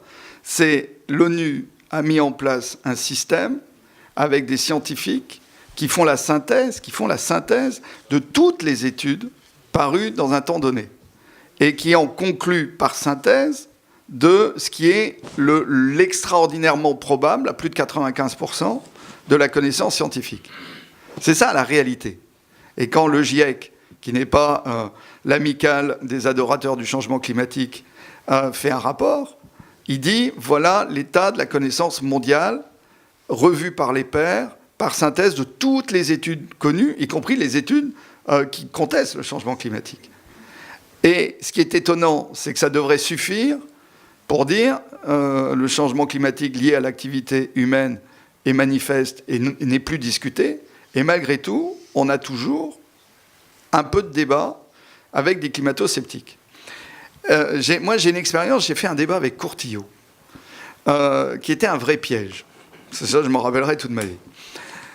Je faisais le débat après sa démonstration. Donc imaginez Vincent Courtillot, chercheur des sciences de la Terre, qui pendant 1h30 peut présenter à un public plutôt profane toutes ces courbes.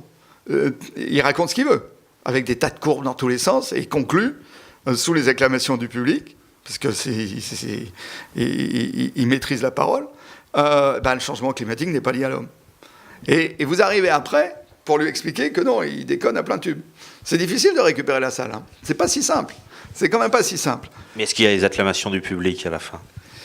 Disons, on peut remettre un peu de doute, mais on ne regagne pas la totalité du public, sauf quand il s'énerve vraiment. Il faut énerver Courtillot, mais ça, il faut une certaine expérience. Mais ça, c'est intéressant. Par exemple, j'étais à Zagreb il y a encore 3 semaines, et je suis tombé sur un climato-sceptique qui a fait une présentation. Et c'est étonnant, parce que là, leur dernière explication, c'est de dire, mais depuis 10 ans, ça ne bouge plus. Même l'année la plus chaude, ça est vers 95-98, et depuis, c'est à peu près stable. C'est des années chaudes, mais c'est stable. Et donc, voilà, ça prouve bien que c'est pas comme ça ne monte pas, et puis là, il y a un plancher que les scientifiques n'avaient pas prévu, ça prouve bien que leur modèle ne fonctionne pas. Sauf que l'important, c'est la courbe moyenne sur 100 ans. Donc la courbe moyenne sur 100 ans, elle continue de progresser. Et on peut reprendre des maillons sur les 100 ans pour montrer que dans les années 50, le climat donc, était en train de se refroidir, dans les années 20 aussi, et ainsi de suite. C'est-à-dire en isolant des séquences un peu faibles, on arrive à peu près à raconter n'importe quoi. C'est-à-dire quand on isole un bout d'études, on arrive toujours à raconter un peu ce qu'on veut.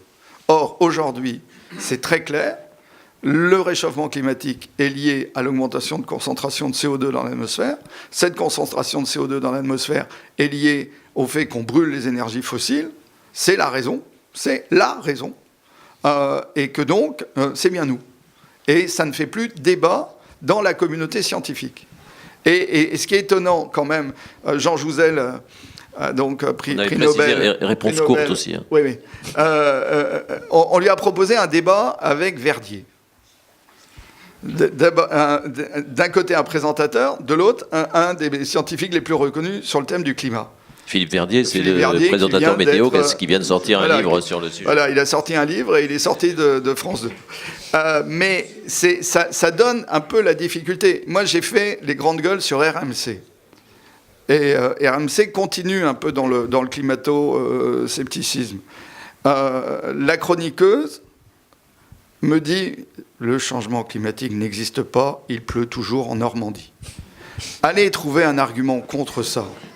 Allez lui expliquer qu'avec ces phrases, elle retarde l'action et que tout le temps perdu sur l'action, c'est des dizaines de milliers de morts en plus, voire des centaines de milliers de morts en plus. C'est ce que j'ai fait. Les gens m'ont dit quand même, t'as poussé, tu l'as accusé de centaines de milliers de morts. De fait, ceux qui retardent l'action, ils tuent des gens. Ça, c'est à mon avis, un fait assez simple.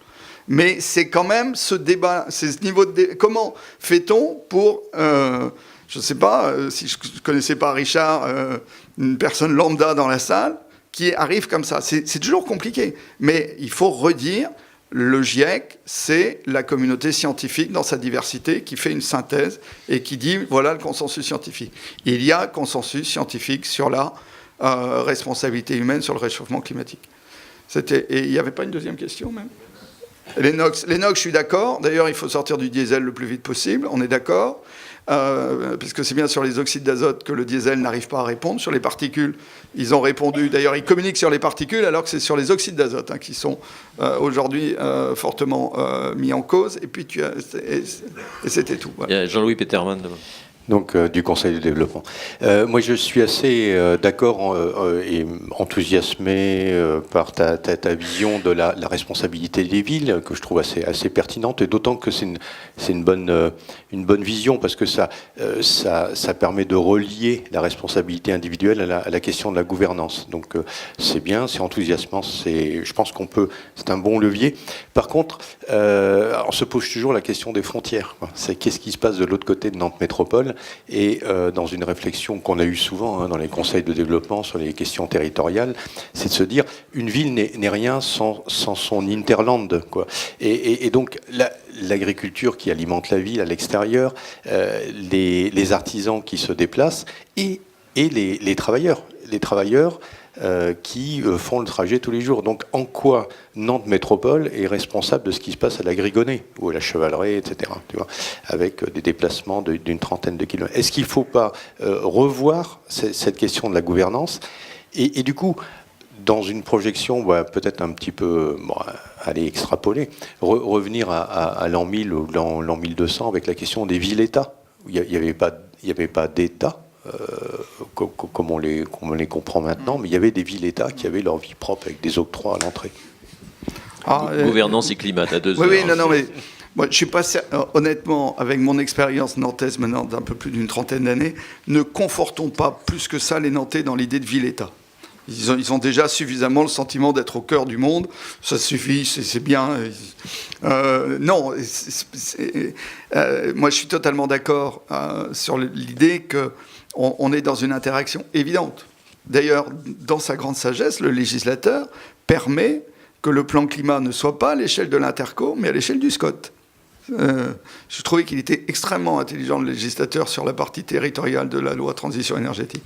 Donc effectivement, il faut le faire à l'échelle du SCOT, y compris en termes, ça on en parle avec Julie Larnous et avec les services aujourd'hui, avec Johanna Roland, il faut absolument qu'on délègue une partie, y compris de notre ingénierie, notre savoir-faire, sur l'ensemble des autres intercos. Laurent peut jouer aussi un rôle là-dessus. C'est évident que cette échelle-là est clé.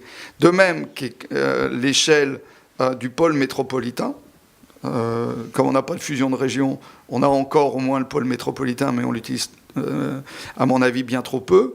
C'est-à-dire qu'on ne peut pas non plus avoir une vision global sur le climat, si on n'intègre pas, y compris les flux Nord-Rennes, le développement de l'agglomération sur la Bretagne Sud, sur la Vendée. Donc c'est à cette échelle-là qu'il faut trouver une réponse. Je dirais, derrière, l'idée forte sur le climat. Et c'est pour ça que moi je pense que c'est quand même une vraie opportunité, cette crise. Ne le tweetez pas comme ça, parce que sinon après, il faut expliquer. Mais ça oblige à la coopération. Radan l'a dit bien avant moi, c'est une crise. La réponse à cette crise climatique est une réponse de solidarité obligatoire. Ça c'est un levier extrêmement intéressant. C'est-à-dire que ça ne sert à rien, effectivement, de réduire les émissions de CO2 à Nantes Métropole si on expédie une partie de la population, pas obligatoirement la plus riche, à la Grigonnée, à la Chevaleraie et ailleurs. Donc on est obligé de se poser la question à l'échelle de notre responsabilité globale.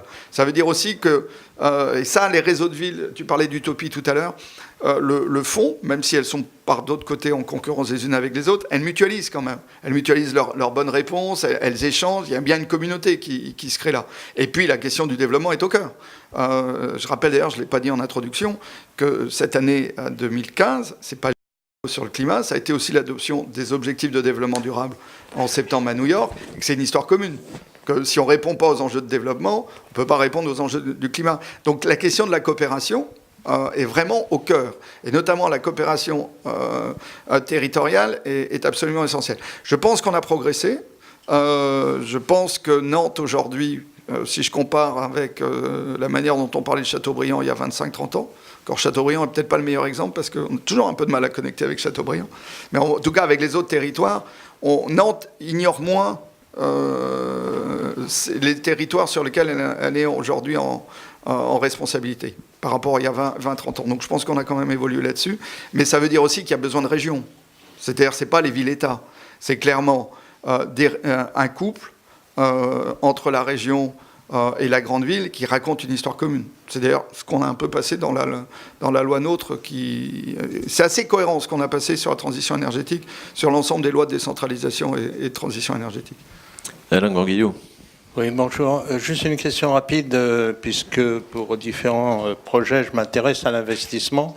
Je ne me suis pas perçu dans ma recherche qu'il y avait une réflexion sur l'argent gris, c'est-à-dire comme on a un problème réel de financement de cette mutation, il y a quand même dans les paradis fiscaux ou dans l'argent mafieux, ce qu'on appelle l'argent gris, une masse sur laquelle je n'ai pas l'impression qu'il y a une coordination pour lutter contre. Alors, À preuve, ce qui se passe depuis 25 ans sur les déchets, où on a bien vu qu'il y a des réseaux mafieux qui ont pris la finalité des déchets qu'on exportait, soi-disant, entre autres en Afrique.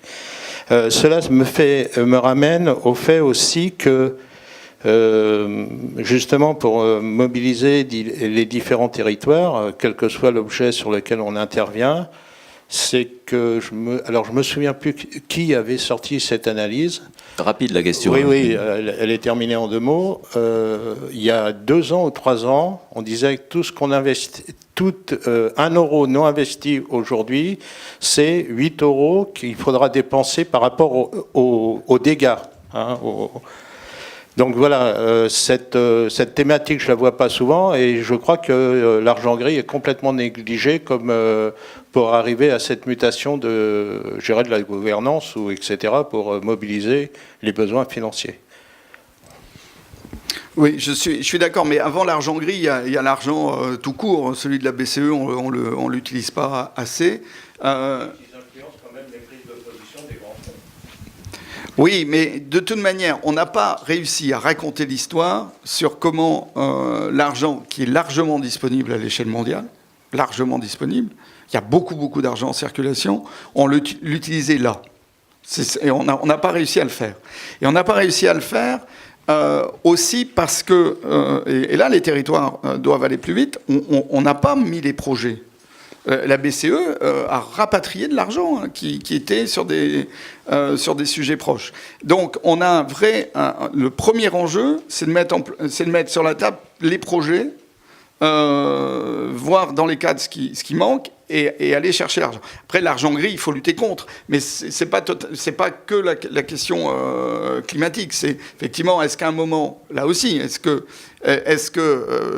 je vais avoir un discours plus à gauche, mais est-ce qu'on peut trouver une solution sur le climat dans les cadres financiers mondiaux tels qu'ils sont, argent gris ou pas argent gris? C'est une vraie question. C'est une vraie question. Est-ce que demain, par exemple, est-ce que le carbone, demain, on va lui donner un prix, ça arrive, c'est ce que je disais en introduction.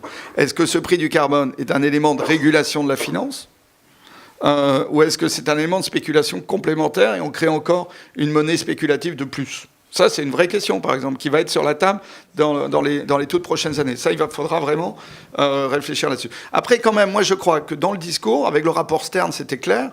L'idée que l'argent investi aujourd'hui, c'est moins d'adaptation, ça a été dit et redit. Ça n'a pas été obligatoirement suivi toujours des faits. Et ça revient d'ailleurs, on n'a pas répondu à la question de Richard tout à l'heure sur l'adaptation, en fait. De dire qu'effectivement, en plus, aujourd'hui, il faut aller sur l'adaptation. Un mot sur l'adaptation, parce qu'on n'a pas parlé d'adaptation, et c'est vrai que j'ai tendance à rester, c'est historique, plutôt focalisé mitigation, réduction des émissions. Mais avec l'âge, j'ai un peu évolué sur le volet adaptation. Parce que c'est une vieille histoire, mais le premier plan climat dans la métropole, on était totalement réduction d'émissions, et je l'assumais assez. Redire, si on se contente de dire on va s'adapter, on meurt. Ça, c'est clair. Donc, il faut de la réduction d'émissions. Après, quelle adaptation? Ça, c'est la question qui est sur la table. Moi, je pense qu'aujourd'hui, il faut se mettre d'ores et déjà dans les décisions publiques sur le plus de degrés. Il faut dire, voilà, on se met en situation de réduire les émissions pour ne pas dépasser les 2 degrés, mais les 2 degrés, c'est déjà une assez importante évolution de nos sociétés. Et donc, il faut déjà intégrer le 2 degrés. Intégrer le 2 degrés, c'est pas si simple. C'est accepter la montée des eaux. C'est donc accepter... je suis à Saint-Malo dans 15 jours. Je vais aller voir des maires littoraux. Je vais être honnête avec eux. Je vais leur dire, c'est quoi la partie du territoire que vous laissez à la mer? Parce qu'elle va monter et qu'on ne va pas mettre des digues partout. Donc, qu'est-ce qu'on assume comme territoire qu'on laisse à la mer? J'étais dans le Nord Finistère l'autre jour. La maison où j'ai passé mes vacances tout petit, elle va être sous l'eau. C'est clair. C'est les marais de Kéréma. Ça monte d'1 mètre, elle est sous l'eau. Voilà. C'est Golfe du Morbihan, la Vendée. Et il va y avoir des territoires à abandonner. Parce qu'on ne protégera pas tout. C'est pareil sur les changements agricoles. Il faut vraiment intégrer tout ça. Et y compris intégrer, et ça c'est encore plus compliqué, intégrer le monde de régulation économique du 2 degrés. Parce que pour tenir le 2 degrés, ça veut dire par exemple qu'on a arrêté de toucher à la forêt brésilienne. Sinon, ça ne marche pas. Donc si on a arrêté de toucher à la forêt brésilienne, il est à peu près clair, les Brésiliens évoluant dans leurs modes alimentaires, qu'on ne va pas tenir une filière porcine liée au soja brésilien. Ça ne peut pas marcher. Donc autant préparer la mutation tout de suite. C'est ça aussi le 2 degrés. Et je pense qu'il y a un effort intellectuel à faire, et maintenant il faut le faire, pour préparer nos sociétés au 2 degrés et prendre les décisions qui correspondent au 2 degrés. Mais ça n'est pas un discours pour dire, de toute manière, on s'adaptera. Non. On s'adapte aux 2 degrés, ça semble possible. Et encore, ça veut dire quand même accepter beaucoup de migrants. À 2 degrés, il y a beaucoup de migrants, donc il faut imaginer des sociétés qui ont la capacité de s'ouvrir. Sinon, ça ne marche pas non plus. Donc c'est déjà une grosse mutation. Mais il faut qu'on raconte l'histoire comme ça. Et cette question de l'adaptation, elle va venir effectivement de plus en plus. J'ai peur que, comme souvent, on retarde les échéances parce que c'est douloureux de décider que certains territoires, on les laisse à la mer. Mais il faut y aller, Il y a une question dans le fond, là. Et puis Michel Jouvet après. Oui, bonjour, Olivier Duhagon, RDF, un grand merci pour votre intervention. Ma question porte sur votre vision de l'équilibre national. On voit bien les villes, les régions, les intercos qui peuvent déployer un certain nombre de projets TEPCV qui vont dans une évolution de la production d'électricité française de plus en plus décentralisée. Donc ma question est simple, c'est quelle est votre vision du bon niveau d'intégration de toutes ces ambitions locales, de toutes ces politiques locales pour maintenir un équilibre global au niveau national, avec derrière sous-jacent la question de la péréquation tarifaire et de l'équilibre entre l'offre et la demande. Moi, je suis d'accord avec le deal. On ne touche pas ERDF et EDF arrête le nucléaire, ce qui est un peu le deal sous-jacent. Non, ce n'était pas la question. Je vous laisse interpréter. C'est un peu le deal qui est dans la loi, quand même. Hein. Surtout, on ne touche pas à ERDF, mais en échange de quoi, EDF commence à réduire la part du nucléaire. C'est un peu ce qui est dans la loi. Moi je crois... je crois beaucoup à un tarif national. Ça, je suis très clair là-dessus. Je pense qu'il ne faut pas toucher à l'idée de solidarité nationale. Donc ça veut dire que n'importe qui a droit au même tarif. Par exemple, je me suis rendu très impopulaire en Picardie parce que j'ai beaucoup brocardé leur slogan le vent des Picards pour les Picards, que je trouve terrible, quoi. Avec ça, c'est un peu... il ne faut pas désorganiser la solidarité territoriale. Ça me semble une évidence. Maintenant, il faut quand même engager la mutation. Il faut vraiment engager la mutation. Là, on pourrait dire un peu.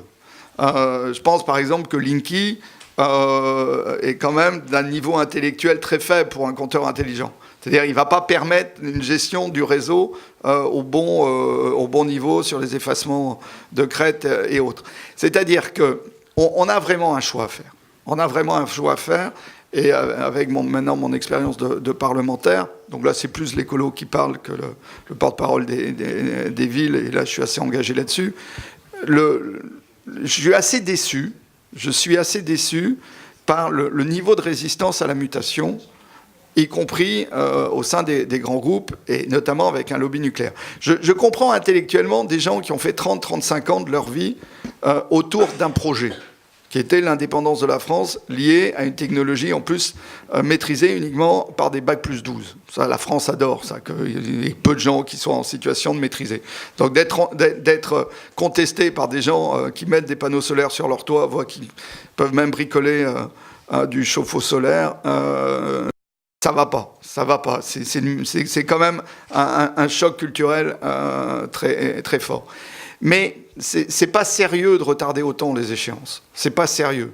C'est-à-dire, la France, aujourd'hui, à force de retarder les échéances, à l'inverse de l'Allemagne, parce que je veux bien qu'on dise l'Allemagne, c'est trop cher. Non, ce qu'ils sont en train de faire est très intelligent. Ils sont en train de mettre en place un système qu'ils revendront partout dans le monde derrière, parce qu'ils ont la maîtrise. Ils sont en train de trouver la maîtrise des financements, parce qu'ils ont quand même ramené le financement privé décentralisé vers la transition énergétique, ce que nous, on n'est pas capable de faire. C'était toute notre discussion d'avant sur comment on mobilise l'argent, parce qu'on ne veut pas toucher au cœur du système et au cœur du réacteur. Et ça, c'est vraiment une faiblesse française. C'est vraiment une faiblesse française. On la connaît bien, elle est assez bien documentée sur la difficulté de mutation, notre fascination pour les grands objets, les centrales, les aéroports, c'est plus fort que nous, c'est plus adapté au monde de réseau tel qu'il se met en place partout ailleurs, mais on retarde les échéances. Et là, je suis quand même déçu. Mais il faut garder le réseau. Moi, je ne suis pas pour un monde où on supprime le réseau. Et je trouve que l'utopie, c'est plus d'autonomie en réseau. C'est ça, et donc avec plus de solidarité, mais aussi plus de souplesse. C'est autour de ça qu'il faudrait raconter l'histoire.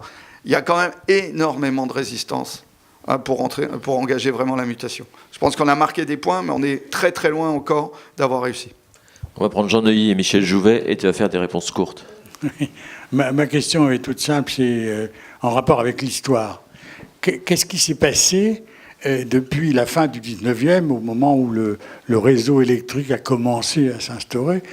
Quelles ont été les grandes étapes, rapidement, en deux, trois phrases, simplement pour voir quelles sont les prochaines étapes difficiles. Parce que là, on est entre chien et loup, quoi, du point de vue des réseaux. Et donc, quelles sont les étapes les plus dures et qu'est-ce qu'on peut prévoir, quoi? Je crois que je vais essayer je suis effectivement un peu bavard dans mes réponses, mais fondamentalement, je viens de décrire la mutation. La mutation, c'est de sortir, y compris dans l'histoire des réseaux. Donc, les usines à gaz, il y en avait une à l'Allée des Tanneurs, on se rappelle tous quand on a creusé ce qu'on a trouvé, ça ne nous rajeunit pas. Ouais. On est parti des usines à gaz, donc on a tiré les réseaux à partir de là, et puis on a fini par connecter tout ça. Ça, c'est l'histoire. Aujourd'hui, c'est le changement de logiciel, c'est de se dire, on était dans un système avec peu de producteurs, et avec évidemment beaucoup d'argent. C'était un système très capitalistique, donc peu de producteurs qui mettaient énormément d'argent, et puis après on tirait les câbles. Il faut passer on est en train de passer normalement à un système, mais en France, on rechigne à ce basculement où il y aura énormément de producteurs, de petits producteurs, et avec effectivement, du coup, un capital beaucoup plus éclaté. On est dans cette mutation-là. Et le réseau doit accompagner ça. Donc c'est une vraie mutation, et notamment, je pense que le service public, c'est fondamentalement le réseau. C'est le réseau, le service public. Or, historiquement, le service public s'est bâti aussi beaucoup sur le producteur. Et que la mutation, elle est là. Et là, c'est une grosse mutation. Moi, je pense qu'il aurait fallu aller au bout. Et mieux, il faut que le réseau reste service public, complètement service public. Et puis après, il y a des producteurs. Il peut y avoir un producteur qui est une compagnie nationale, d'ailleurs, c'est pas un gros problème. Mais en tout cas, il faut vraiment séparer les deux, ce qu'on n'a pas été capable de faire. Voilà. Donc, je pense qu'on est dans ce moment-là, mais j'essaye de faire des réponses plus courtes. Très bien. Michel Jouvet. Il y a un point sur lequel je voudrais que vous éclairiez notre lanterne sur une question que le Conseil de développement travaille actuellement. Nous travaillons sur le plan local d'urbanisme métropolitain. Vous avez parlé du plan climat. Je crois que le plan climat fait partie du plan local d'urbanisme de la métropole. Enfin, qu'on soit au niveau de la métropole ou qu'on soit au niveau du SCOT. Ça doit être compatible. Oui. Il y a la transition et le débat sur la transition énergétique que Nantes Métropole prévoit en 2016. Vous pouvez expliquer un peu comment ça s'articule tout ça et voilà. Alors, je ne suis plus l'élu opérationnel. En fait, même pour la petite histoire, si je suis encore conseiller municipal de Nantes, alors qu'il n'a échappé à personne que j'avais un autre mandat un peu prenant, c'est uniquement pour rester porte-parole mondial des villes, parce qu'il me semblait qu'avec la COP qui arrivait, ça n'avait aucun sens d'abandonner au milieu du gué du cycle de négociation d'Urban. Donc c'est pour ça que je suis toujours conseiller municipal. Mais donc je ne suis plus l'élu en charge, c'est Julie Larnous aujourd'hui, qui est en charge du plan climat. Je pense que ce qui me semble intéressant dans l'année à venir, avec ce débat sur la transition énergétique sur le territoire que lance Nantes Métropole, et dans lequel vous allez évidemment, au niveau du Conseil de développement, énormément vous impliquer, c'est que je pense qu'il était temps de refaire un vrai point collectif sur ces questions-là. Et on a eu ce moment que moi je trouve fort autour du plan climat en 2006-2007, ça va faire 10 ans, et que le débat sur la transition énergétique, avec toutes les questions qu'on a posées, y compris culturelles, à la place du citoyen, de l'investissement, de la puissance publique, des grandes compagnies, du service public, toutes ces questions-là, c'est le bon moment pour les rebrasser et sortir avec le plan climat, alors qu'il y a les déclinaisons sur l'urbanisme, tout ça doit être compatible, c'est vrai, un vrai nouveau projet de territoire pour passer un nouveau cap. Je pense que c'est le bon moment. Peut-être d'ailleurs, si on reprend Johannesburg 2002, il y a eu une grosse dynamique au moment de Johannesburg sur la mise en place des agendas 21. L'agenda 21 de Nantes Métropole est venu à ce moment-là, dans la suite de Johannesburg. Il faudrait qu'après la COP, en lien avec la COP, et malheureusement je trouve que ça ne croche pas assez, on ait les mêmes dynamiques sur les plans climat. Et de faire un plan climat, un vrai projet de territoire qui répond à l'adaptation, à la réduction, aux enjeux de précarité et à une vision, y compris avec le numérique. Enfin, tout est là-dedans. Tout est là-dedans, l'accès au financement, et en faire un vrai projet de territoire. Donc moi, je pense que là, vous avez une belle opportunité avec ce moment de débat collectif, et il faut mener le débat jusqu'au bout. Oui, donc je rebondis sur ce qu'on a parlé tout à l'heure, c'est-à-dire l'empreinte carbone. J'ai l'impression que c'est quelque chose de très abstrait. Quand je prends les billets de train, je vois empreinte carbone, mais bon, finalement, c'est marqué, mais on s'en fiche un peu, quoi. Alors après, il y a autre chose. On a parlé donc au niveau de l'élévation du niveau des océans, mais qu'en est-il au niveau carrément, dans la ville de Nantes, faut-il se prémunir, comme on se prémunit en matière sismique, des futures montées des eaux sur Nantes? Est-ce qu'il faut penser à construire en fonction de ce paramètre? Et puis après, il y a aussi, dans le PCET, on voit toujours l'humain producteur de gaz à effet de serre, mais alors, il y a aussi le bétail, par exemple. Donc, tout ce qui est autour de la production agricole intensive. Voilà, donc quelques pistes à compléter, peut-être.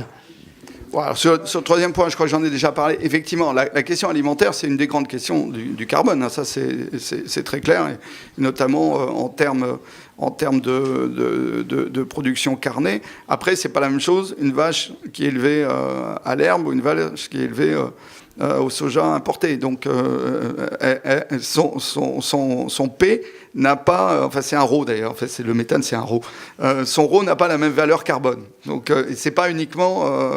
donc, il faut toujours avoir la vision systémique. Sur la montée des eaux, c'est une vraie question. Il va falloir, à un moment, se reposer la question. Alors, Nantes Métropole avait travaillé là-dessus quand même, mais a pris les hypothèses qui correspondent au rapport du GIEC précédent. À plus 1 mètre, je ne sais pas exactement aujourd'hui où on en est sur certains coins. On l'avait intégré. C'est quand même, dans le cadre du plan Loire Grandeur Nature, c'est un des territoires qui a intégré justement la question de la montée des eaux et du réchauffement climatique.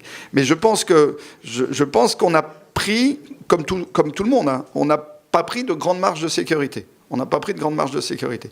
Donc demain, il faut voir, mais il faut effectivement, ça ne veut pas dire obligatoirement geler tous les territoires, ça peut être aussi aberrant, mais en tout cas d'être prêt à des événements rares et de construire, c'est ce qu'on intègre dans certains coins, de construire en intégrant l'aléa.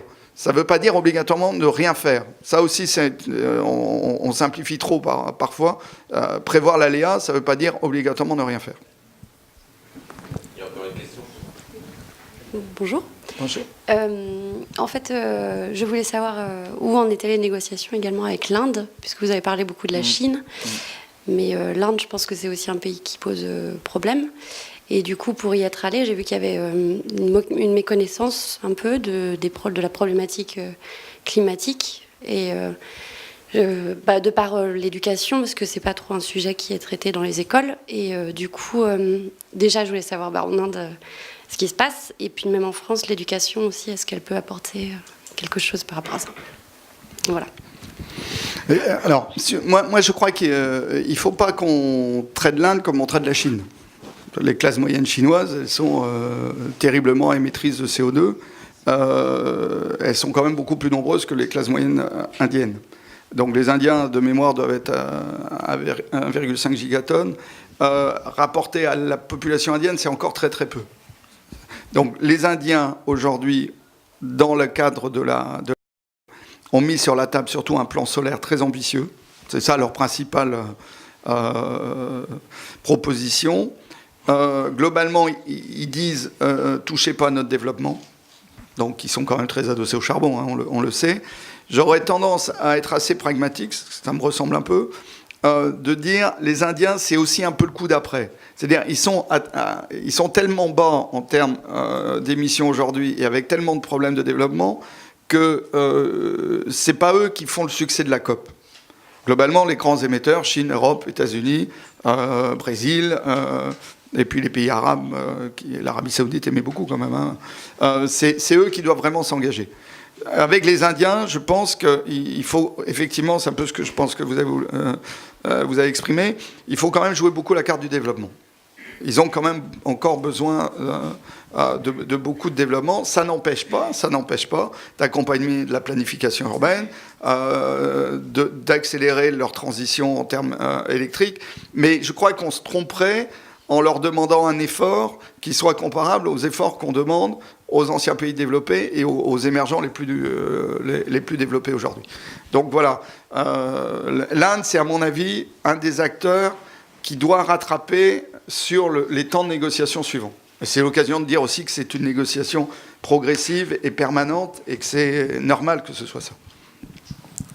Encore une question? Non? On va considérer que c'est la dernière, peut-être? Merci. Je serai court. Donc j'avais un élément de réponse par rapport à une question qui avait été posée et puis une question pour ma part. Sur la question sur les NOx, j'ai oublié de me présenter. Donc David Bréon d'RPI de la Loire. La loi de transition énergétique pour une croissance verte a changé le rôle des collectivités dans le cadre des plans climat énergie-territoire qui deviennent maintenant des plans climat air énergie-territoire et donc la prise en compte de tous les polluants, NOx, particules, composés organiques volatiles, doit être prise en compte dans les plans et schémas régionaux. Voilà, donc ça c'est un élément. Ma question maintenant, toujours sur ces plans climat, la loi de transition énergétique prévoit que les EPCI non plus de 50 000 habitants, comme vous le disiez, mais de plus de 20 000 habitants maintenant, doivent établir ces plans climat. Alors pour des collectivités telles que Nantes Métropole, 600 000 habitants, des moyens qui sont ceux qui sont, je dirais que ça pose pas trop de problème d'afficher des ambitions de 50% d'ici 2030, même si ce sont des objectifs ambitieux. Pour des... Les services ne raisonnent pas comme ça. Hein. Le 50%, ils tirent la langue. Micro. Oui, maintenant, les EPCI de plus de 20 000 habitants ont, eux, des problématiques qui sont encore plus problématiques, je dirais, et notamment via les dotations de l'État qui sont en réduction permanente. C'est toujours les services environnement qui trinquent en premier. Comment répondre à cette loi pour ces EPCI qui sont moins bien pourvus que les grands, tout simplement ? J'avais peut-être un petit peu répondu tout à l'heure sur le fait de dire, c'était la question de Jean-Louis, qu'effectivement, moi je pense que Nantes Métropole, par exemple, sur le territoire d'influence, doit aider en termes de mutualisation de moyens. Il y a un savoir-faire. Mais elles ne doivent pas non plus... Bon, d'abord, il ne faut pas... c'est pas toutes des petites EPCI autour de Nantes. C'est quand même... C'est pas un territoire totalement pauvre. On n'est pas chez Regain, quoi. Donc, il y a quand même des capacités dans les autres territoires. Faut pas... donc, c'est aussi leur volonté politique. Il ne faut pas les dédouaner de la totalité de leurs responsabilités. Mais effectivement, il faut jouer la carte de la complémentarité. La région a un rôle important à jouer là-dessus. RPI de Loire aussi.